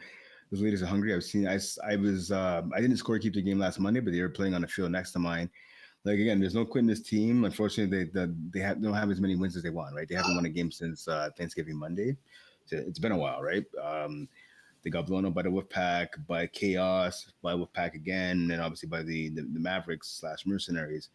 They're a team that they try hard, and there are some good players that we talked about. Right? The Rock, they have some good players, like on their squad. It's just they make mistakes at crucial times. So I was standing next to Ben because Ben was scorekeeping the game, and they were down by like a touchdown. Then it became 2 touchdowns, which is still that's not a huge mountain to climb. It was like drop balls or inaccurate passes or blown coverages or missed tackles, right? It's just little things, and those little things add up in the grand scheme of things, right? When it comes to execution. And if you're missing some of those little things, you're not going to execute. So it's just I'm hoping again this Sunday they're playing like you said against She Sparks. It's going to be an important game for both teams in the standings, right? I know the playoffs are going to be a little bit different in terms of who plays who, but both teams need these 2 points. I hope the Rock can kind of bring your A game and obviously She Sparks as well. No, definitely so. It's gonna be interesting because it's gonna matter, right? Especially how the playoffs, kind of like how it's gonna work. How we have now basically the top, not the top three teams, because Mavericks are one of the top teams, but so we're gonna have Chaos, Icy Hot, McGill in one category, and then Mavericks, Wolfpack, Turf Titans, She Sparks, and the Rock in the other category. Yeah. So it's gonna be interesting to see how playoffs are gonna happen, and a lot of Yeah. the last couple games are actually gonna matter. So Yeah. for these teams, 100%. we're 100%. going. So Sorry, core yeah, three. yeah, that's about it. So let's go. Let's Okay. go to point three. Core three. I'm looking at it right here, man. I got the schedule in front of me. There's only 2 games this week. Mavericks against Vicious and Delicious on Saturday in Broussard. And then Sunday at Chateauguay, it is the Mavericks are back in action. They play the Incredibles. I'm looking forward to that Incredibles Mavericks matchup. Two good offenses who could let up the scoreboard. I'm interested to see how that one shakes out. Obviously, again, the Incredibles are going to be lucky because they're going to be catching the Mavericks playing the second game in back-to-back nights. Mm-hmm. So we'll have to see what happens to that. Vicious and Delicious. I mean, should be a decent game on against that Saturday in Broussard there. Yeah, Just looking at um, the previous matchups. yeah, it should be good. I got the score keep Vicious and Delicious versus Route Runners. Okay. Delicious Okay. and Delicious pretty much dominate all the time. They won 25-0. It's to the point where after second half they kind of just kind of fooling around, doing some new things, trying to get the ball to certain players. But that's pretty much it for that team. For Delicious and Delicious, Route Runners have a lot of things they have to work on. They need a new quarterback. They need a new playing concept. They're gonna have to. They're gonna have to go back to the drawing board and kind of fix some things up if they want to kind of move forward with their team. Yeah, right, fair enough. Fair enough. Uh, that's I think we go co-ed too. All right, cool, man. So core two, looking at it here. So I'm just looking at the schedule right now, like for co-ed two, and I'm seeing right now today again we're Monday. Today's the 10th, I want to say. Yeah, November 10th. Yeah. Can't believe like, November's almost half done. It's like the end of the year is going by quick here. This Saturday we have Tea Party against No Pads, No Helmets, Just Balls. That's Saturday. Broussard's Sunday. Shakira's Kamikazes, and then next Wednesday we have 2 games. Tea Party so Tea Party and Mr. Lodge. I'm waiting to see that one. That should be decent. And then Shakira back in action again against Flagzilla. Yeah, so that's Should be 4 good. games.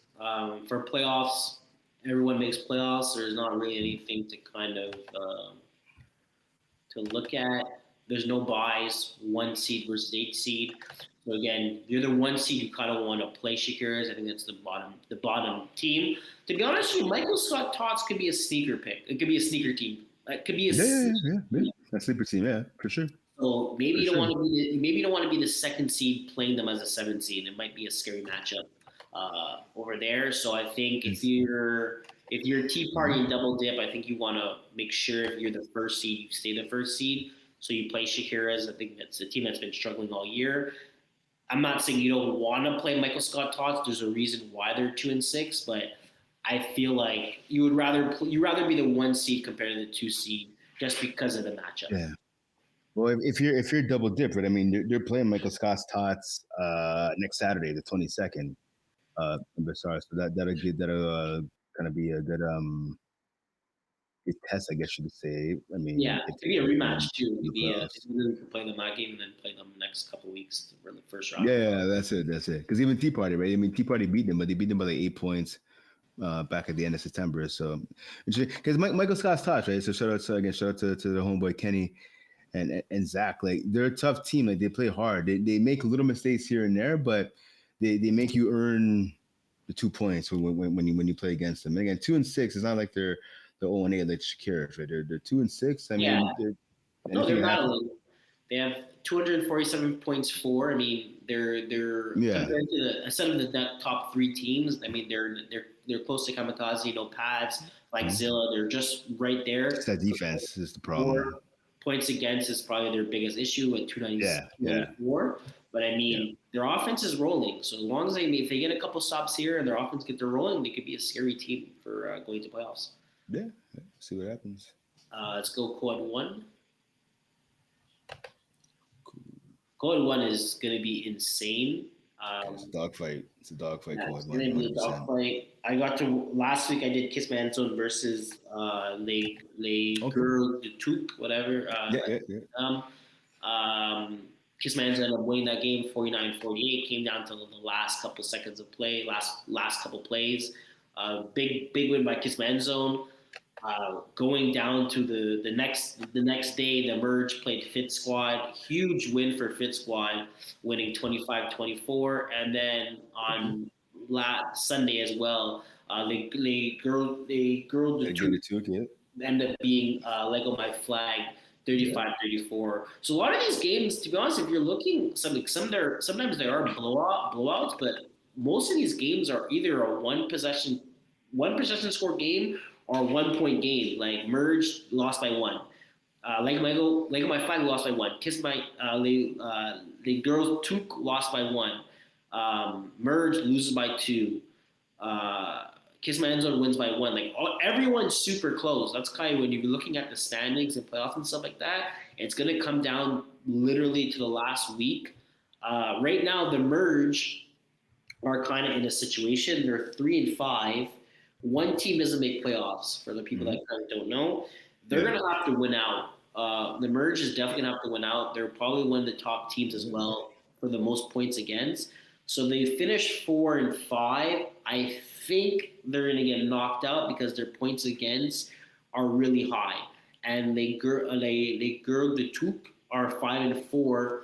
So it's either the Merge finish 5-5 or they finish. To be honest, I don't know. Yeah, they're gonna have to win their next either one game or 2 games. Well, that's it. So and this is the thing, right? So the Merge, they've lost 2 games in a row, right? They lost to Lego My Flag and they lost to Fit Squad by combined 3 points. Like they lost those 2 games by combined 3 points. But again, so 2 losses in a row, And like you said, if one team doesn't get in right now, like you said, they're finishing off the schedule the way they do against. Looking at it here against Fit Squad, right, and against Kiss My End Zone. You're right. They're gonna have to win at least one of those, like you said, right, to at least get into that tie. Yeah, for a chance. Right, Fit Squad, Kiss My End Zone, and Lego My Flag all have 8 points. Merge have 6, right? So they're gonna have to at least tie to give themselves a chance to have that last game of the year mean something. Yeah, that's exactly it. So they're gonna have 2 big matchups coming up. Yeah. I said, they play. You said the Fit Squad. This Sunday coming up, and then on Saturday they play Kiss My End Zone. So that could be a playoff game matchup as well. Like I believe Lego My Flag plays tonight. They play Kiss My End Zone, so that's also going to be a big game for them. And then they finish with Kiss My End Zone at the end exactly following 2 weeks after that. So that could be a playoff matchup too, depending how Kiss My End Zone does the next couple weeks versus the Merge as well. But it's going to be interesting to see because the only team that's mathematically safe right now is the Took because they have 5 wins. There you go. Exactly. That's the only reason why, and they have and only because the Merge has 286 points against, and I feel like 286 minus 343, so that's 14. That's 57 points. So they have a points against difference of 57.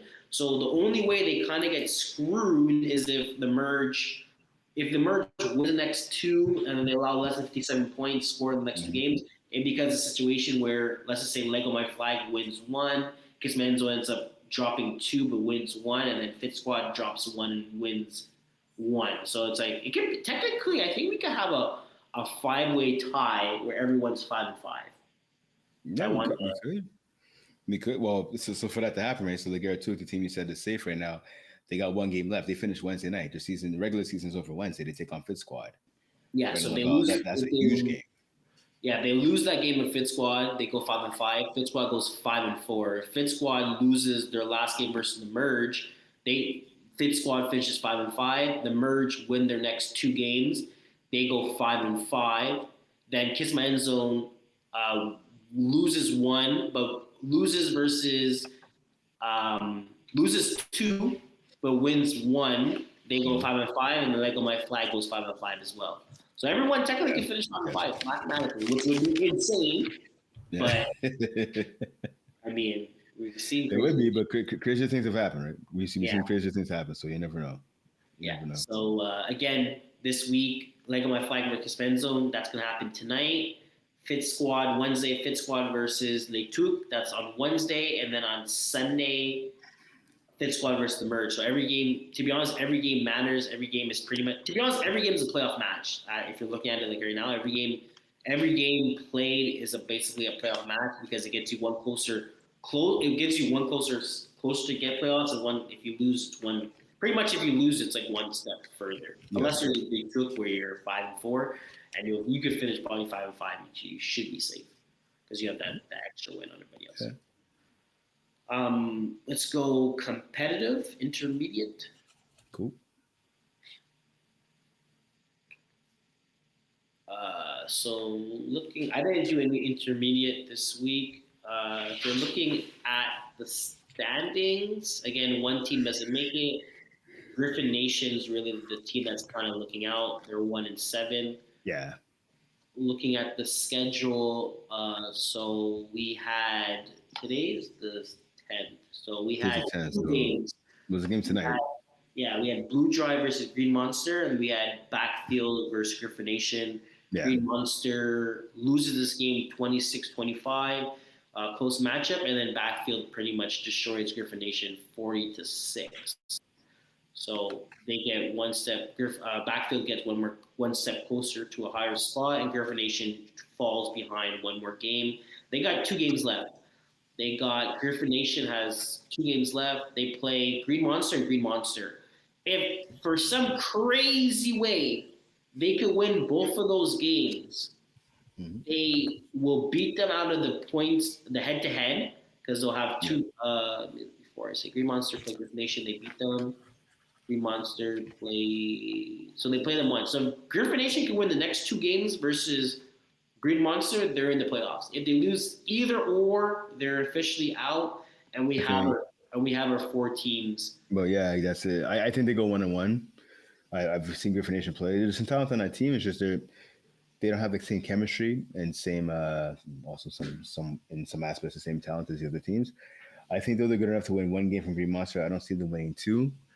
Shout out to Blue Dry, who beat Green Monster, like you said before, 26-25. That game went to overtime. Green Monster got the ball first. They scored a 1-point conversion. Blue Dry had to score the 2 to win the game, and actually they got the 2-point convo to win the game. So shout out to both teams for going to OT, but shout out to Blue Dry for pulling out, especially on the 2-point conversion, because that's never easy, especially in extra time. Especially, team scores on you, like, okay, got to go 2. You got to put out you got to pull out a 2-point convert play out of your hat and end up working. Sorry. Let me ask you: if you win that toss and it's an overtime, do you go with the ball first, or do you like to play defense first? Which way do you go? No, I go the ball. I go for 1. Go for 1. I get the ball, go for 1, and then make them go for 2. 2 is still it's 2 it's 10 yards. It's far, right? Yeah, sure. At least you kind of know what you're kind of getting yourself into, right? The issue is if they go first, they go for 1. A 1-point convert is not the hardest. If they get it, then you're forced to go for 2. If you don't get the 1-point convert, then you just have to play defense. Like now it's full on defense. But I think it's less pressure on you. If you miss it, like it's like okay, now there's a bit of pressure. But 1 for 1, you don't get it. Okay, good chat. Now they have to try. But if you get the 1 point, it's like okay, now they have to go for 2. And it means their play calling is so much. Their play calling becomes so much shorter of what they could call. Yeah, that's true. That's fair. Okay. So Green Monster's going to play Griffin Nation twice. Last time this team played, Green Monster won 35-32. I think in week 1. 35-32 for Green Monster. They didn't play after that. So it was a close game. So you never know. Maybe Griffin Nation could pull up the 2 upset wins and get into playoffs. Be interesting. Going into the week, we have actually tonight, you're going to be. I'm not sure. I guess maybe you're field one. So I think you're scoring field one. Yeah, so I'm switching today with Ben. So Ben's gonna take field one because there's the tier two game with Hard Eight. Uh, Oh, okay, I get it. So you guys don't want yeah, to. so I'm still keeping the Hard Eight game. My Okay, apologies to who well, we're playing, but anyways, Green yeah, Lunch. So Hard you're Eight, still. in Campbell Boutin. But I'll be keeping an eye on the Green Monster Griffin Nation Yeah, game so for sure. you're definitely going to see that. That's a playoff game right there, and then Oh yeah, oh yeah. that's Monday, November 10th. That's going to be tonight, and then November 16th we Yeah, have Sunday. Backfield Federation versus Blue Dry. So that's also That that that's also, gonna be good. That's yeah. gonna be good. It's always a bunch of trash talking, usually done by backfield penetration. Bear obviously a quarterback, Alessandro Berrazzoni for backfield penetration. My main man Fred for Blue Dry, like he likes to air it out. As you know, it's gonna be a good game. I expect a high scoring game between backfield penetration and Blue Dry for sure. That should be it. Okay, so going to competitive now. Yes, sir. Going to competitive right now. We had since Saturday. We had 4 games that got played. We had KGP versus Has-Beens. Yep. KGP won that game 33-18. Then we got Montreal Magics versus Raw Dogs. Montreal Magics wins that game 54-12, which is, it's kind of crazy. Jeff That's score. played quarterback in that game, and then he ended up switching with Paul to play snapper because I believe he was probably getting destroyed. He's like, "Okay, I'm done." Do you feel like you should switch to snapper? You should like, "Oh fuck, I already did so bad. Let me just finish this game as quarterback." Yeah. Okay. So two things about that. I'll give you some context. So when Jeff started in the league, he was a snapper. He wasn't a quarterback. Yeah, I know that, but I'm just saying, why? I hear you. I mean, you should go down with the. I mean, you're the captain of the ship. You should, if the ship is sinking, you should stay on the ship. You shouldn't be jumping overboard. But I've seen it before with Jeff, where his team, he's having a horrible day, and if Paul's on his team, then Paul will come in. Paul usually gives the team a spark. He'll Yeah, throw a couple of I mean, touchdowns and whatnot. But I it feel is like what he it made the is. switch when it was over with to a point probably down Yeah, by yeah. 20. I've seen that as well. I hear you. I think at this point, you stay quarterback. You just start practice some new shit. Practice some reverses. Start doing some stuff that you would never do just to kind of see the feeling. Don't just be like, "Oh, I'm gonna go snapper now." I feel like just stay quarterback. Start maybe doing some double quarterback. Maybe go as a receiver, leak out. I don't think anyone's gonna cover you anyways. Maybe something like that. But keep the ball in your hand. At the end of the day, you're gonna be the quarterback moving forward with this team. When it comes to playoffs, you might as well just push through it, finish it. Unless you're hurried or just killing you. But so Montreal Magic wins that game 54-12, and then KGP loses versus Braves this Saturday 41-26. I kind of saw a bit of that game. You had William Tutsi at quarterback instead of Joe Meyer. It was close at first, and then Braves kind of just took advantage. KGP didn't score a drive, and then ended up being there. Braves are up by 6, and then 12, and then they end up being 18, and then it was catch up after that. So that was pretty much it for the games last week. That just happened. This week on Wednesday we have Montreal Magic versus KGP, and then on the Sunday we have Has-Beens versus Braves. So it should be okay matchup. KGP versus Braves should be a good.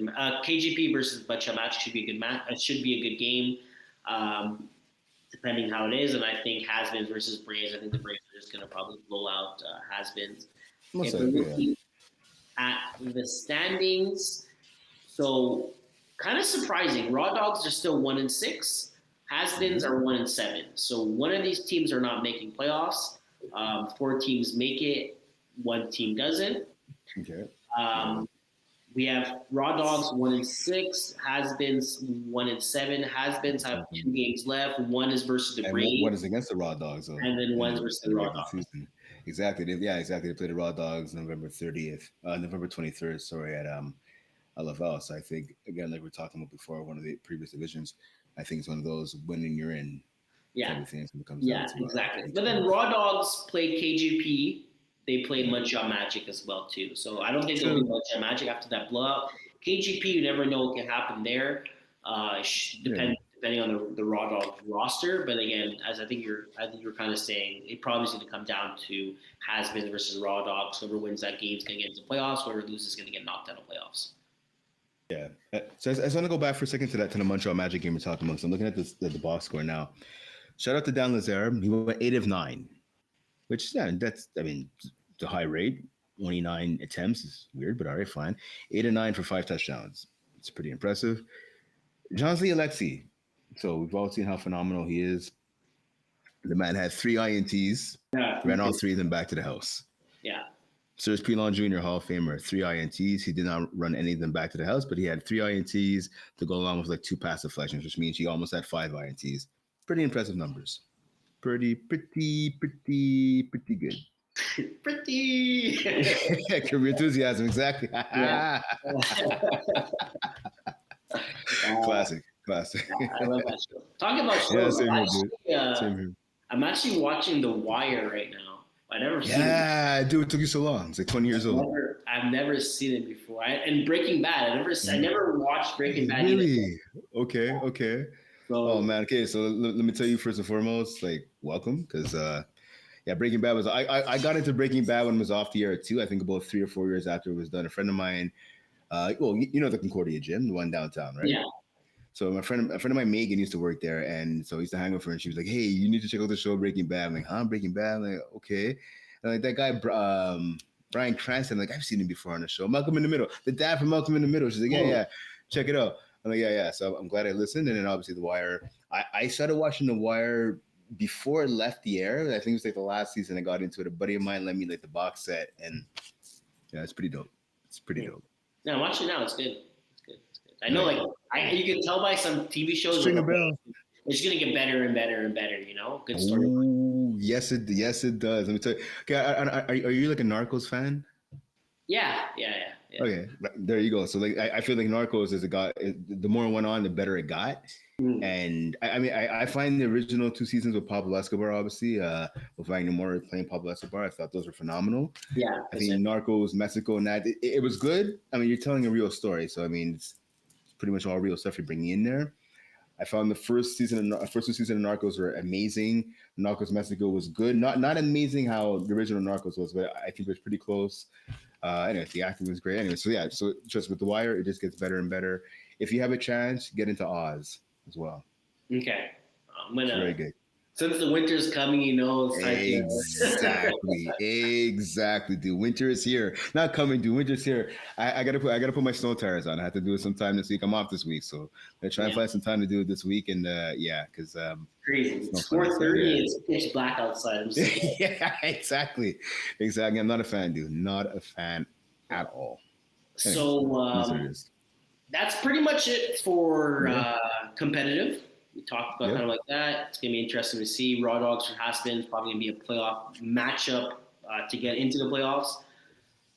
Get a playoff breakdown. Top 4 teams make it. 1 versus 4, 2 versus 3. Moving forward, we had our sit, bench, cut trade. Yes, sir. Right? Yes, we did. So I believe. I know who I got. Okay, you go. So it's Lori, Emma, Gigi, and Jasmine Farmer. Okay. All right. I'll let you go. Okay. So I'm friends with like 3 of them, so I hope I don't get any death threats or evil looks in my direction next time I go to the field. I'm gonna start. I was really debating. This one is done by you, so this is a really good lineup you have here. Okay, I'm gonna start with. I'm gonna cut Jasmine.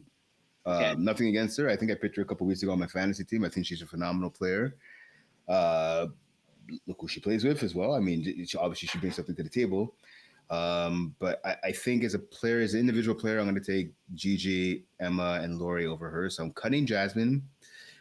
I'm going to bench Lori. I'm sorry.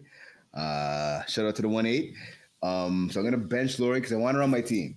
I want Lori to come on my team. Lori could play offense. She could play defense, as can all the other ladies in this hypothetical activity here.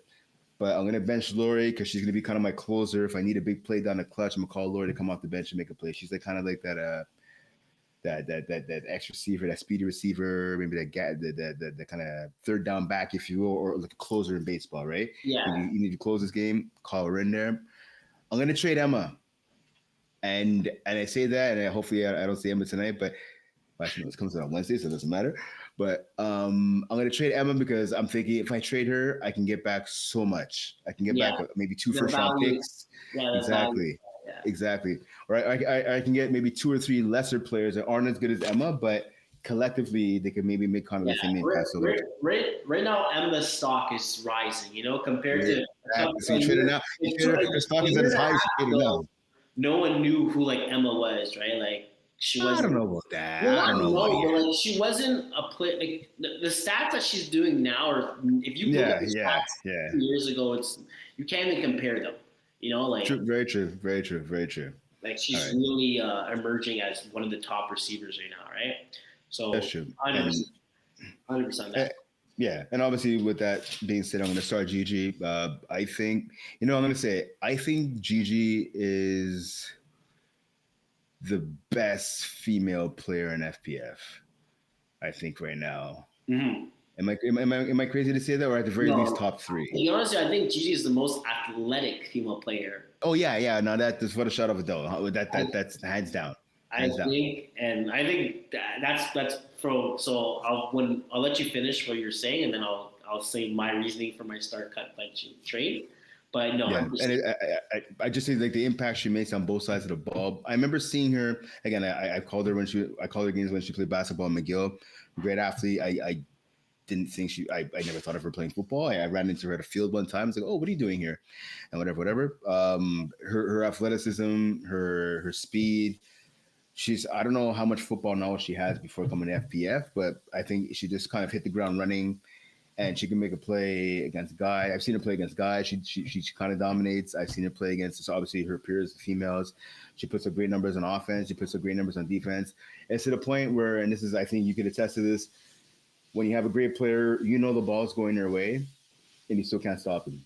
Yeah. And I think that's the case with Gigi. Same thing for Emma, and I'll even say that even for Jasmine and for Lori. But I think Gigi's just a little bit better, just like a Mhm. hair or two above them.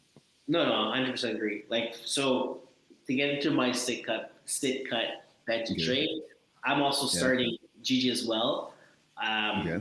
Kind of the same reason. I think Gigi is the most athletic female in FPF Mm-hmm. or regarding both sides of the ball. It's to the point where she's not that far much more than a lot of the girls, but I just think she's the most athletic girl.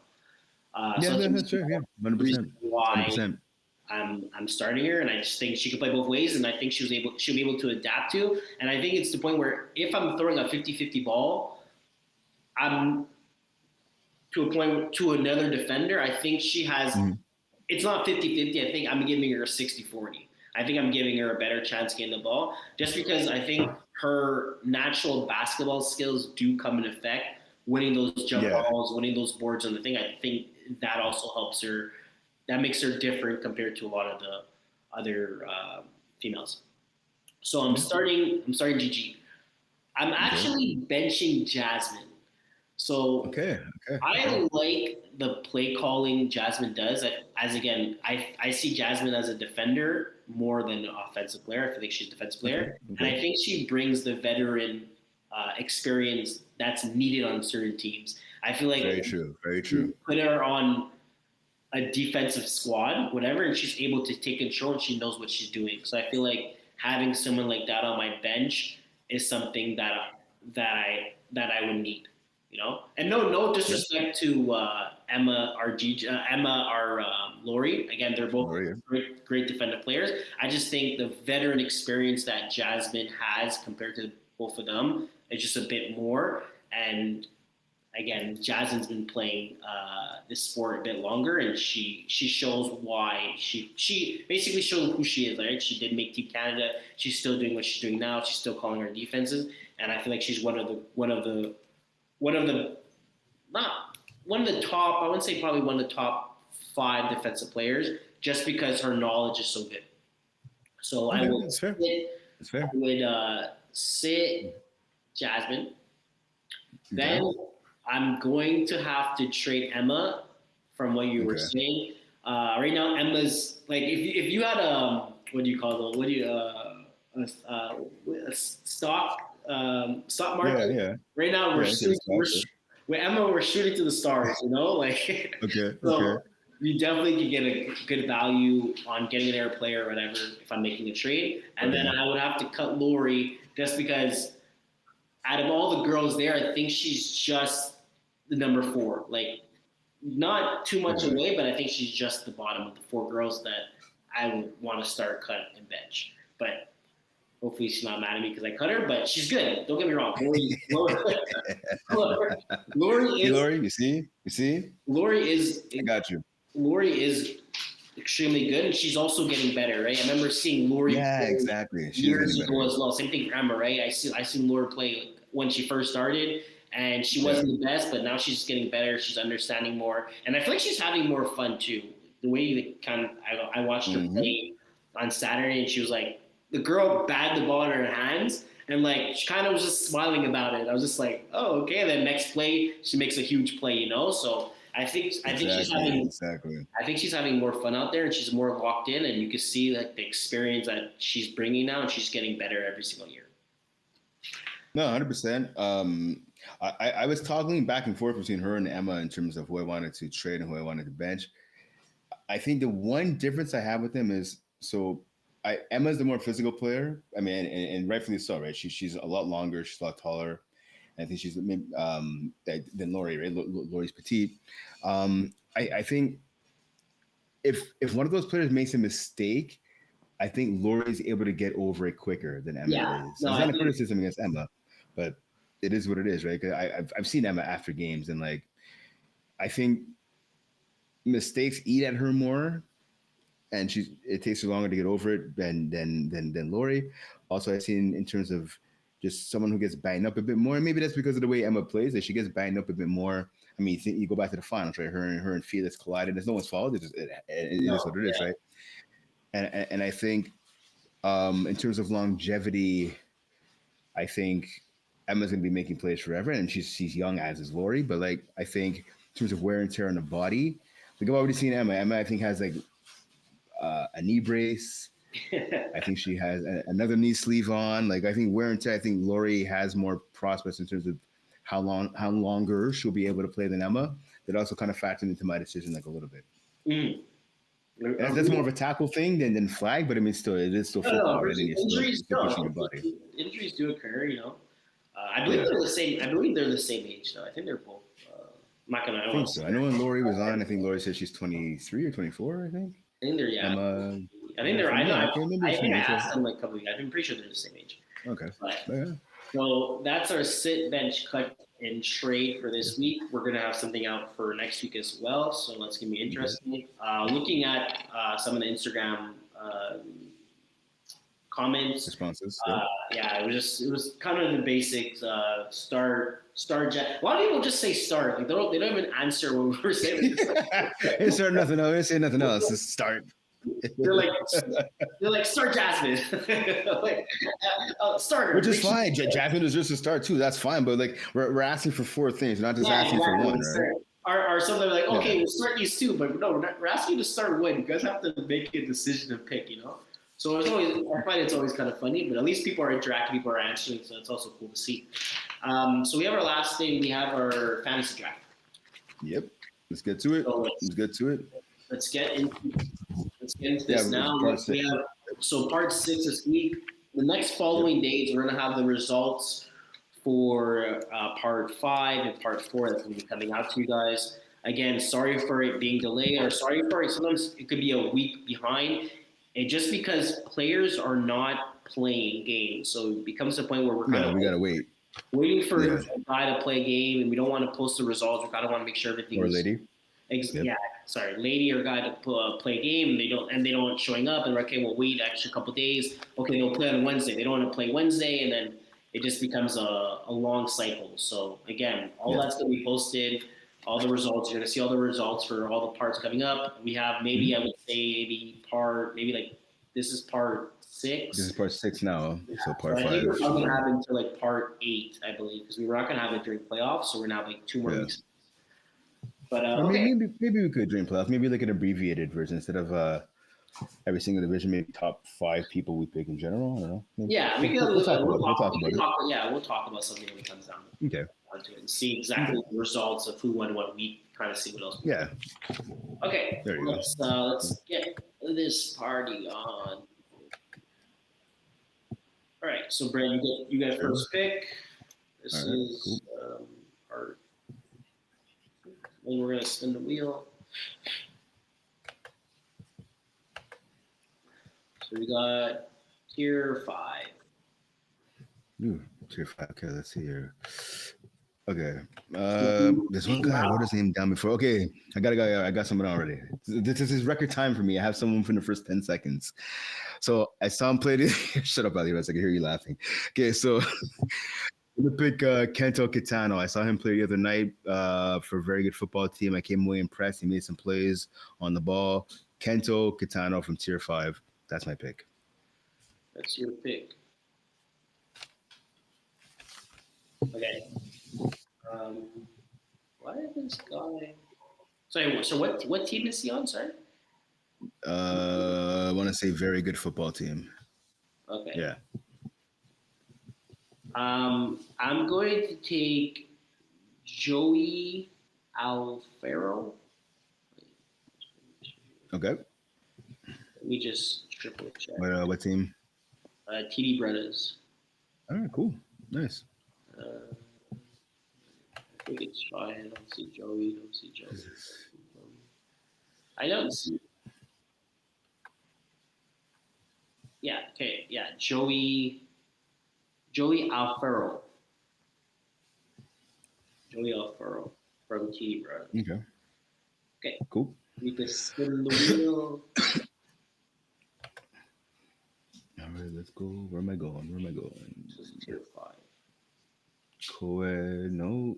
Competitive 5v5 comp. Okay. So you're up first now, I think, right? Yeah. I'm going to take 5v5. Sorry. Oh, sorry. Let's see who's.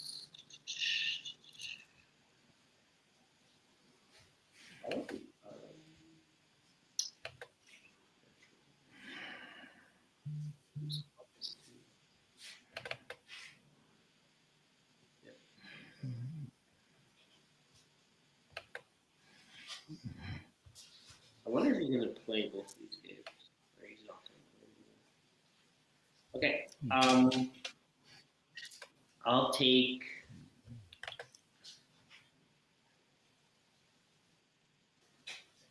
Here, I'll take Nicholas Gopini. All right. I think more calls on the White Tiger, I think. Yeah. From Montreal Magic. Yeah. Okay. All right. Okay, so I'm gonna take. I guess. Yeah. I don't know. It's betting on someone right here. Not him. I'm gonna roll with Phil Cutler. Yeah. I already took Phil Cutler. Taken? All right, you taking Phil already? All right, good. All right, I'm gonna take. He's been taken. This is what? So what division is this? This is Cool. Comp. Okay, my bad. Sorry, comp. I'm at the wrong division here. My apologies. I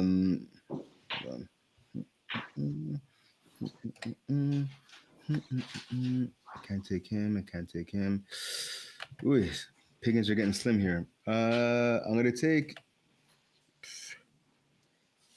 No, he's been taken. Shoot, damn. I have no idea. You know what? Let me try this guy. I'm gonna take. Can I take Rory? No. Rory's been taken. All right. I'm gonna. I can't take Kevin either. Shoot, damn. Okay, what the heck? Phil Ferrand. Yeah, that works. All right, taking Phil Ferrand. Good dude, impact player. All right, comp Phil Ferrand from the Braves. All right, spin the wheel. Where does this guy play? Here. Tier 3. Tier 3. All right. Let's see here. Tier 3, tier 3, tier 3. I'm going to take. Now, has he gone yet? No, he hasn't. Okay. Sorry. Stats here. No, he's been taken already. Shoot.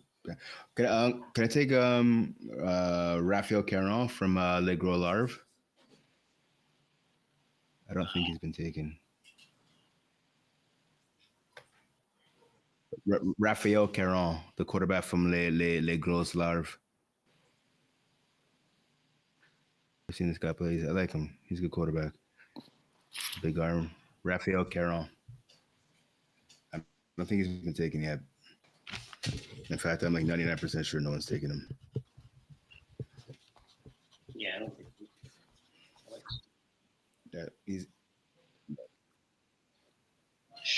Caron. So Caron. If you go to yeah, no, he hasn't been taken. Caron. All right, my quarterback. Done. I'm taking Alexis Joie. As your quarterback? No. I'm messing around. All right, fair enough. You should, though. You should. Great, solid quarterback right there, my friend. Solid quarterback. That train is long gone.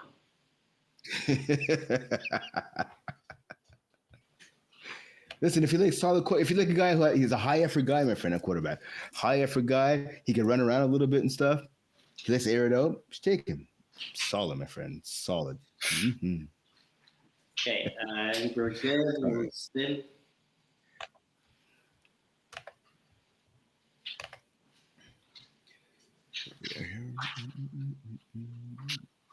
Women, no, co-ed.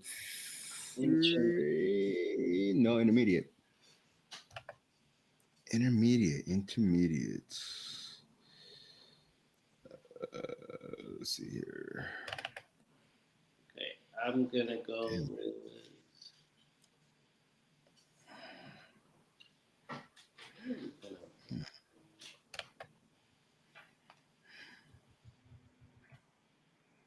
These guys. You know what? No. Damn. Let me try this guy right here.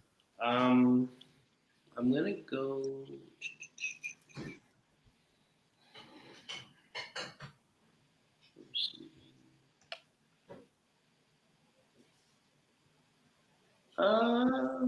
I'm gonna go Nicholas.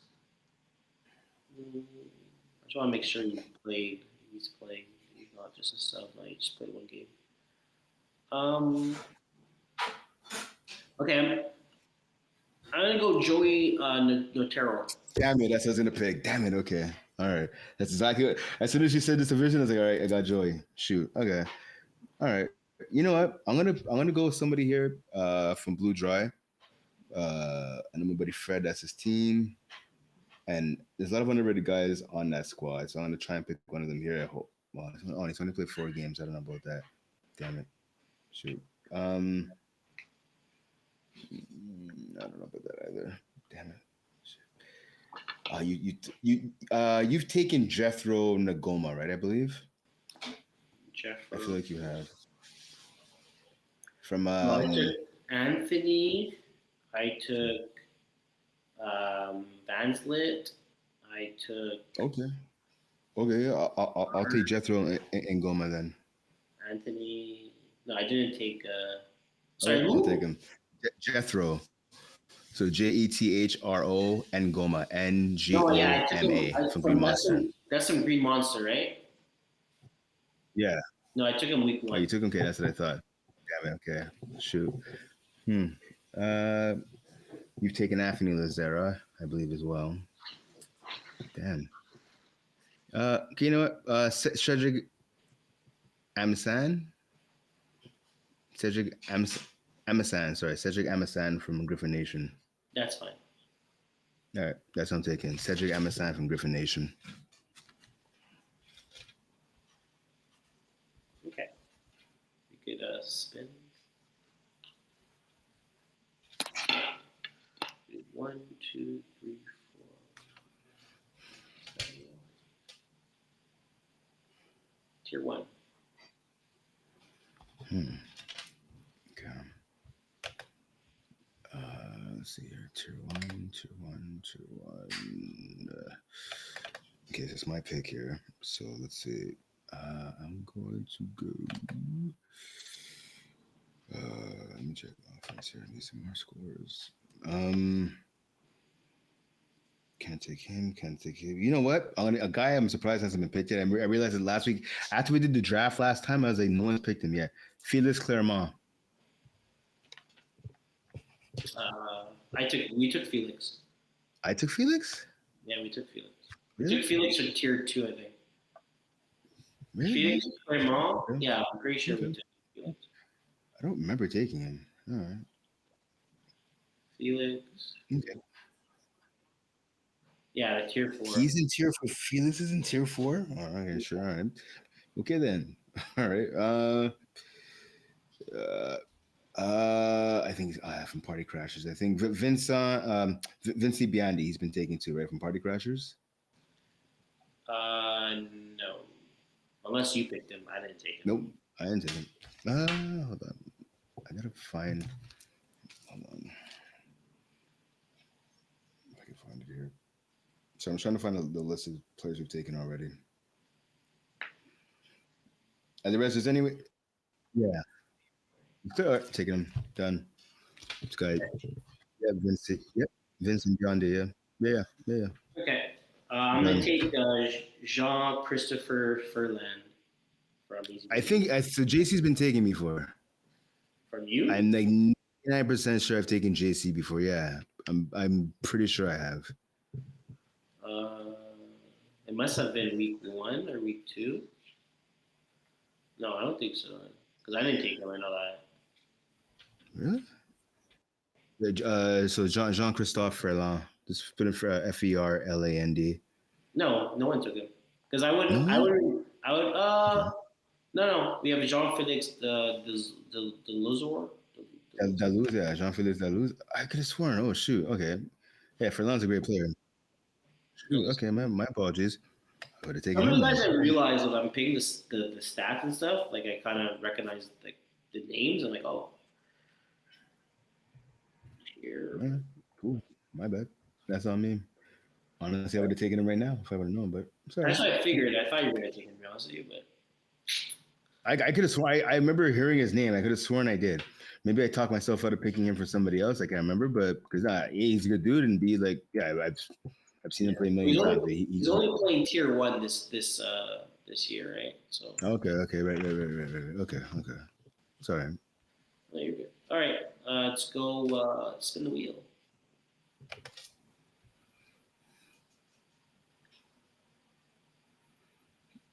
Coed 2. Okay.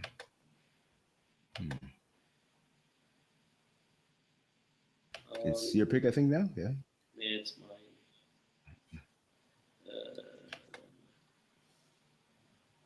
Okay, I'm going to take Maxime Gagné.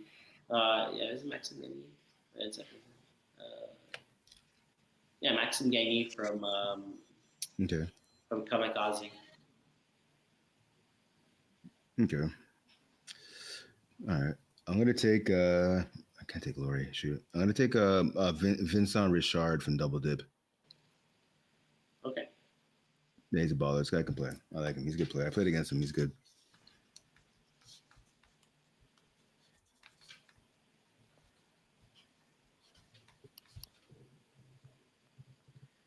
Okay. Next.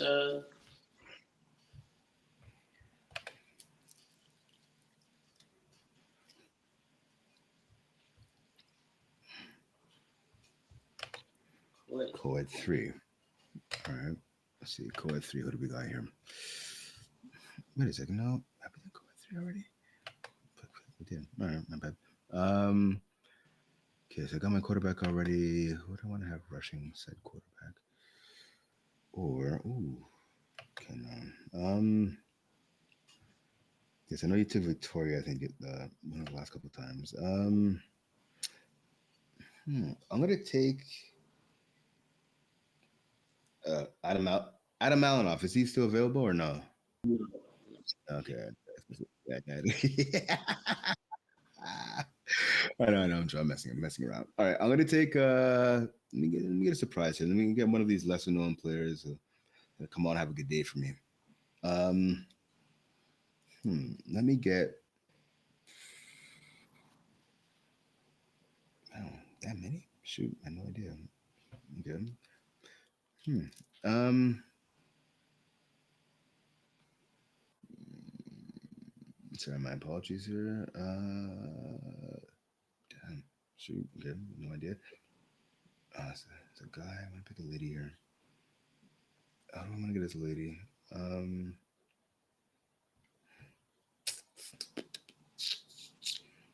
Now you took Charlie Toivin and let me try this. Let me get I just want to play 5 games though. I don't want to screw myself. Hmm. Yeah, let me try.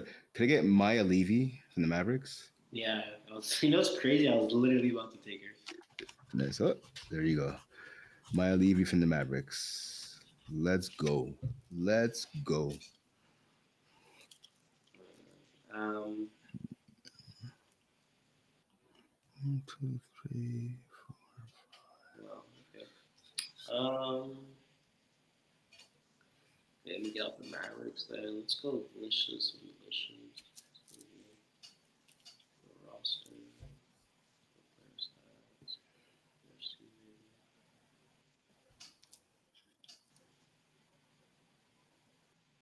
Okay, give me Chloe Gavin from Delicious and Delicious. Okay, nice. Chloe got Van. Okay, nice. Cool. We got 3 more divisions left, I believe, or no? Sorry, 4 divisions left. All right, yep, 4. Actually, wait. Yeah, how many games have they played? 1, 2, 3, 4, 5, 6, 7. Okay, we're good. Yeah, we can spin. Yep.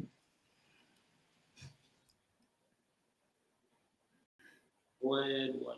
Code 1. Oof, okay, here we go. Code 1. The cream of the crop. Good. First. Yep. Um, give me. Give me. Do I have? Give me. I'll take Constance. Constance Miller. All right. Hey, it's good to see you back, man. Good to see you back from that torn Achilles. It's good stuff. Yeah, I'll take Hmm. Constance. Is this a girl or a guy? I have no idea. I'm gonna take. It's interesting, actually.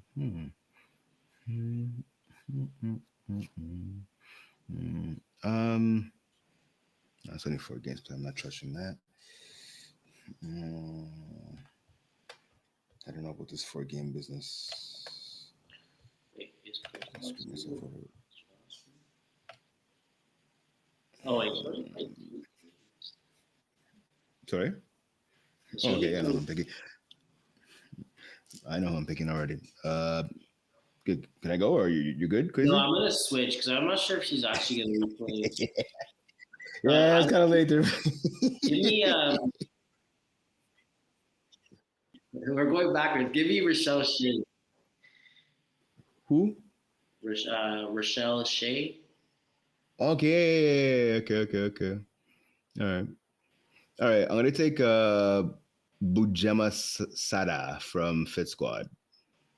Okay. I'm looking at those 9 touchdowns. I'm seeing some activity on defense too. On defense, 3 pass deflections, 2 picks. Yeah. Bu Bujema Sada. I hope I'm pronouncing that right. My apologies if I'm not. All right. Okay, we can spin. You go in 1, 2, 3. So we still missing women. Yeah. Not 3 girls. So you got tier 4, tier 3, and women's left, and we land on the ladies. So women's division, let's go. All right. So looking at the ladies here, who do I want to pick on my team? So careful. There's only you can't take anyone on Icy Hot and Mavericks because their seasons are done. Right. Okay. Hmm. So I can't pick anyone. Well, that just okay. All right, it's fine. No worries. Um. Okay, so Mavericks and Icy Hot are done. So good point here. Thank you for bringing that up. Okay, so that leaves me. Let me roll with. I was gonna pick her before. I could do it now, I guess, if I want to. Oh no, you took her already. Hmm. I'm gonna take. Actually, you know what? I'm gonna take. I'm gonna take the homegirl here. I'm gonna take Maryland. I'm gonna take Maryland Cesar. She's been balling. Obviously, she has to trust her quarterback. No, hold on. Yeah. I'm gonna take Maryland. Okay. I'm going to take 480 yards and touchdown.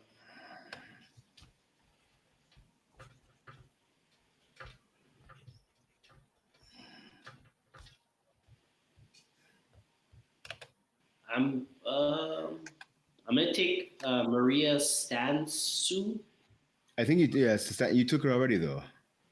Did I? I remember you saying her name. Okay, maybe it wasn't during this, or maybe it could have been during. I remember you saying I was. That's what I honestly was gonna pick, and I could have sworn you picked her already. Let me check. Women's one, Marie Allison. Stanescu, yeah, No, you took. Okay. yeah. I'm 99% sure you've taken her already. Emily. And what we can do? No, I have Erica Bastien in part 4. Part 3, I took Emily, Charlie, and then Allison. And then you didn't take her, so I'm pretty sure she's. No, I could take her. It's fine. I just look. I should pull you and rescind my pick and then take her. But you know, I'm a nice guy. I'm classy. Classy. I won't do that. What do you mean? I should cancel my pick in Maryland. Oh, I want to go back now and take someone else. You know, it's only been about 5 minutes since I picked her, but it's all right. 5 minutes, literally a minute. Exactly. I was saying 5 minutes is a joke. It actually only has been a minute since I picked Maryland. I mean, it could go back, but you know, I believe in being a stand-up guy, so I'm gonna let you. I'll stay with Maryland. Besides, she's making me to look at death when I see her and she watches this episode. Cause I know she watches, and she finds out that I picked her, then unpicked her, not gonna hear the end of it. So yeah. She gets you 0 catches, 0 touchdowns. Yeah, exactly. Yeah, that too. Yeah, she might try to threaten to stab me. So yeah. Yeah, nothing. All right. Maryland, it is. Last two, tier 3 and 4. So let's spin away.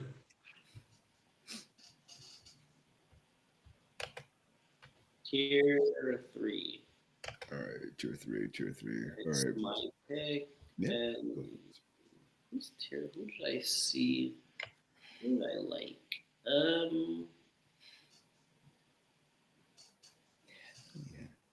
Uh,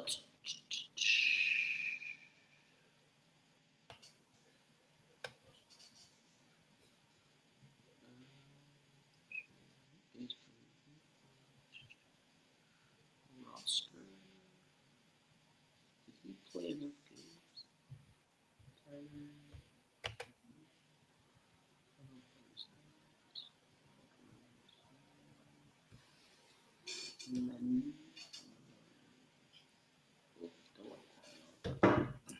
Why is it like that? Okay, 1 second.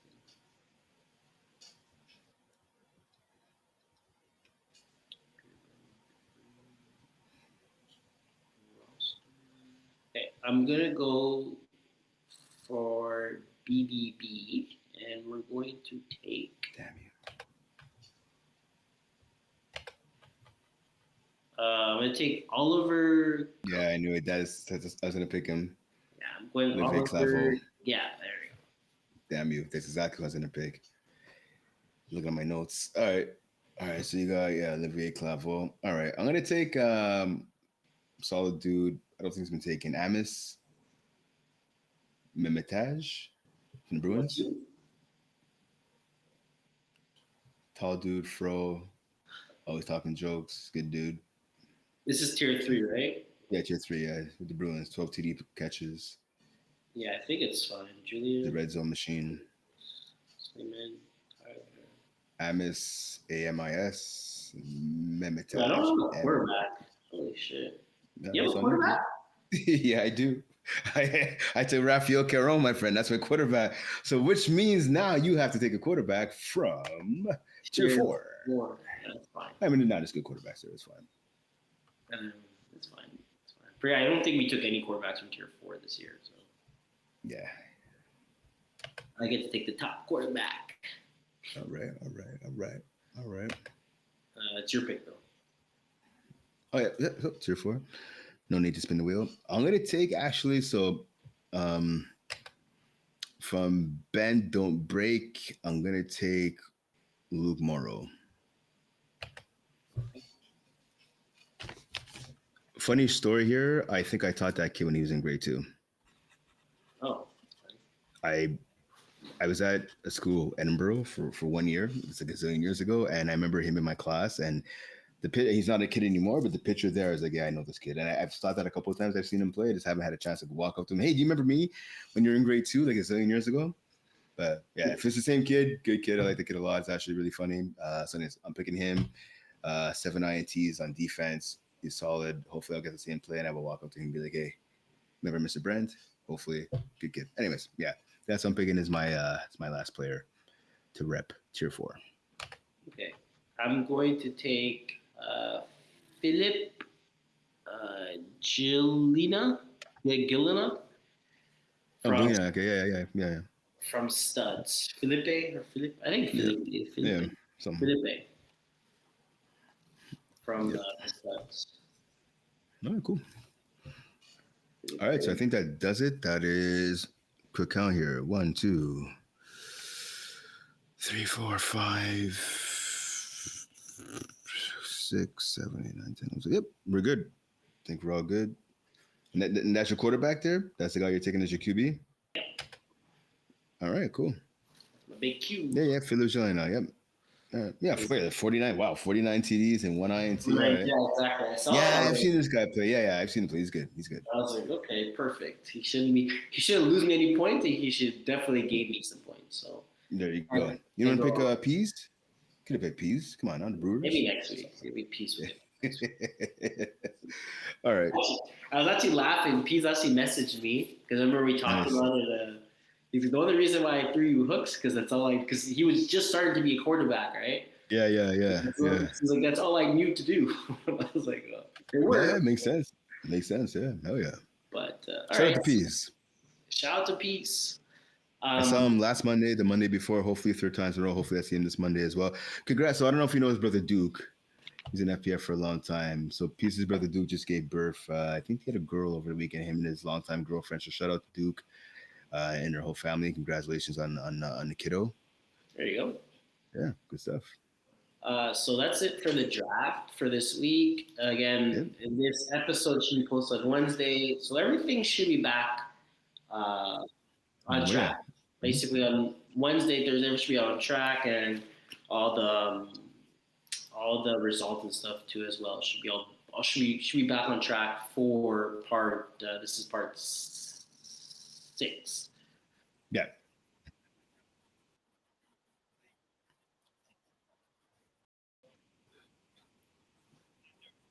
So exactly we said this podcast should be posted Wednesday, and then the draft should be posted on Thursday, so everyone kind of can see, and then you get a little early, not a reminder, but you get to see earlier on to see that you got drafted by us, and that you could basically, confirm, and you also you could produce for me and Brent for being on our team. And maybe it'll come down to the long. Maybe for this week it might come down to the last point where we both have one player each playing on Monday, and we kind of can see exactly how many points we need, and it could be something like we're gonna post about it to see who's gonna get more or something like that. More around those lines, so more people get we could get more people involved regarding the draft compared to getting people only realizing that drafted and like the issue right now is that you get drafted and then like you find out you get drafted, but your game was played last week, so. Yeah. This is the first year we're doing it, right? So I mean, we're trying to work out some of the bugs in that, and yeah, it'll be better. Before we leave, because I believe we're at 2 hours and something again, 2 hours and a half, 2 hours 15. So basically around the last 2 weeks Forever. 250. Yeah. So just some quick reminders. Registration opens on the 20th of November. Yep. Right. Yep, for the winter We season. also have some new divisions that are opening up. We have Division 7. So in Division 7, how it's going to work, it's only going to be new players. So pretty much when you submit your team, everyone has to be new or you have to be accepted to be in that division. So if you're someone or if you know someone that's on the new to flag football and doesn't really want to play into too much competitive players and wants to have a feeling of it with everyone that's new, that's something that we're going to be offering to you guys. And so let me add on to that. So there's some players who come into this league. It is what it is, right? Some guys play like a high division of tackle, and then maybe it's the off season, or the winter is the off season, or some guys are just done and they want to play in like the lowest division possible. If you played a high level of tackle, you can't play in Division 7. Yeah. So that's one thing. I know a lot of guys who come in Division 7. Like, there's some guys who've never, or ladies who, you know what I mean, have never played flag or football, period. And they get playing, what is this guy who's like a stud and whatever. Nah, like if you played a high division of college or university football specifically, you're not gonna be allowed to play in Division 7. And why would you want to play in Division 7? This is for like the newbies to the sport. I know another thing we wanted to announce as well. So this year for Women's 1 and for 5v5 competitive, win the championship, that's great. It's awesome. Everyone wants to win the championship, is what we play for. This will be the first year where you're going to be winning cash if you win the championship. Yeah. Well, so if you they did it in the FPF Cup. The FPF Cup, and then I think Rob's tournament back in the day. But this is now going forward for 5v5 competitive division and for Women's 1. If your team wins the championship, you get $1,000 to split amongst your team, which is pretty awesome, I think. And then according to our president, Ben McMahon, he said every year, it's going to be in the winter season, every winter season, the prize will go higher and higher in terms of the cash value that you will get. But this is year one of doing this. As soon as we get to the winter season, first weekend in January, $1,000 to each team that wins in competitive 5v5 and Women's 1. So I think that's pretty awesome. Yeah, it's pretty cool. We also are announcing co-ed. We're having the 5v5. Co-ed, we still have 6v6 for Division 3, 2, and 1. But we're also announcing a new co-ed format. 5v5, yep. 5v5. It's only going to be one division. So pretty much the players that like to travel. A lot of the places where how co-ed works, it's only 5v5. So at least now in our league, you'll be able to play it and kind of travel and have that experience of having a season in FPF and also being able to play in the States or in certain tournaments where they actually only have 5v5. So you get your experience. Yeah, exactly. So I think that's about it for announcements. And again, like Quaysie said, registration for the winter season opens November 20th. And the rating systems, I know everyone asks every year, every season, when do the ratings come out? The ratings will be coming out November 17th. So 3 days ahead of the November 20th list, November 20th registration period. November 17th, the ratings will come out for everybody for the new season coming up again. This starts in January. So make sure to check that out before you start, forming your rosters and getting stuff together. Make sure you check out the ratings again, November 17th. Winter season registration, November 20th. I think that wraps it up for FPF. I know we had the NFL, yeah. The NFL trade deadline last week. Any trades that kind of caught your eye? They're like kind of blew you away, or? No, not really. Like Sauce Gardner going to the Indiana Colts. I think that was kind of for two rounds, two picks. Two first rounders, yeah. But other than that, no, I don't think anyone else left. Well, they traded Quentin Williams too to the Cowboys. I mean, yeah, exactly. A little late for the Cowboys, but surprising still. They left his brother though. His brother's still on the team. Yeah, Quincy Williams. I mean, it sucks for him, but I mean, he's a free agent, I think, after this year, so he's walking out the door. It's the way so you're playing football with your brother and your brother leaves, so it's like. Yeah. I mean, it's not ideal, but I mean, listen, at this point, would you really mind not playing for the Jets? Like, No, for sure. I'm sure he's like, hey, now you play for the Cowboys. I mean, like, not much better, but I mean, yeah. The Jets, I guess. Better weather. Yeah. Better weather too. Yeah, Texas is nice. Yeah, they just play in the dome, right? They play in the MetLife. MetLife is kind of. No, it's not a dome. It's a field. It's a regular no dome. Oh, okay. I've been there. Jerry It feels like a dome, but I feel like most places feel like the domes. They're not domes. It's the way it is. It's weird. Yeah. I just want to give a shout out to, so obviously we heard the tragic news this week of Marshawn Nylander for the Dallas Cowboys, committed suicide apparently, or allegedly last week. That's real sad. It's kind of messed up. He gets a return touchdown. Yeah, I guess, last Monday night he had a touchdown on national television on special teams, and then mental health is a serious thing, right? I mean, it's not something to joke around with. People need help. Yeah, it just goes to show, right? Like, you could be the richest person, you could do the craziest things, you could seem like your life is completely normal, and then all of a sudden you end up killing yourself. And people are like, "Oh, why did you do that?" Like, he had everything given to him, but you don't know what's happening in people's lives. Yeah, that's true. I mean, listen, if you were anybody that has mental health issues, don't be afraid to reach out and talk to somebody. I mean, there's help everywhere. It's got to look for it and talk to somebody, right? Because I mean, mental health, whether you're a professional athlete or not, right, it's a serious thing, and people should take it seriously. And if you need help or someone that needs help, just make sure to go and get it. No, 100%. All right. So sorry to end on that somber note. But thanks for tuning in. We hope you guys were able to live without us there for last week. Again, also to mention, there's no podcast on. So the podcast is coming on Wednesday, but there's nothing on Friday. So we'll be back. Yeah. Following week. Yeah, we'll be back next Friday. I mean, the next episode. Yeah. So there's an episode. So this podcast. This episode will come out Wednesday. Next Friday. Wednesday. All right. Yeah. Just to make sure. All right. That's about it. All right. Thanks for tuning in. I'm Brent. He's Quaysie. Shout out to Ali Reza for doing this thing. We'll see you next time on FlagPlus Football's First and Goal podcast. Have a good one and stay warm. Try to stay warm out there. Yeah. Peace.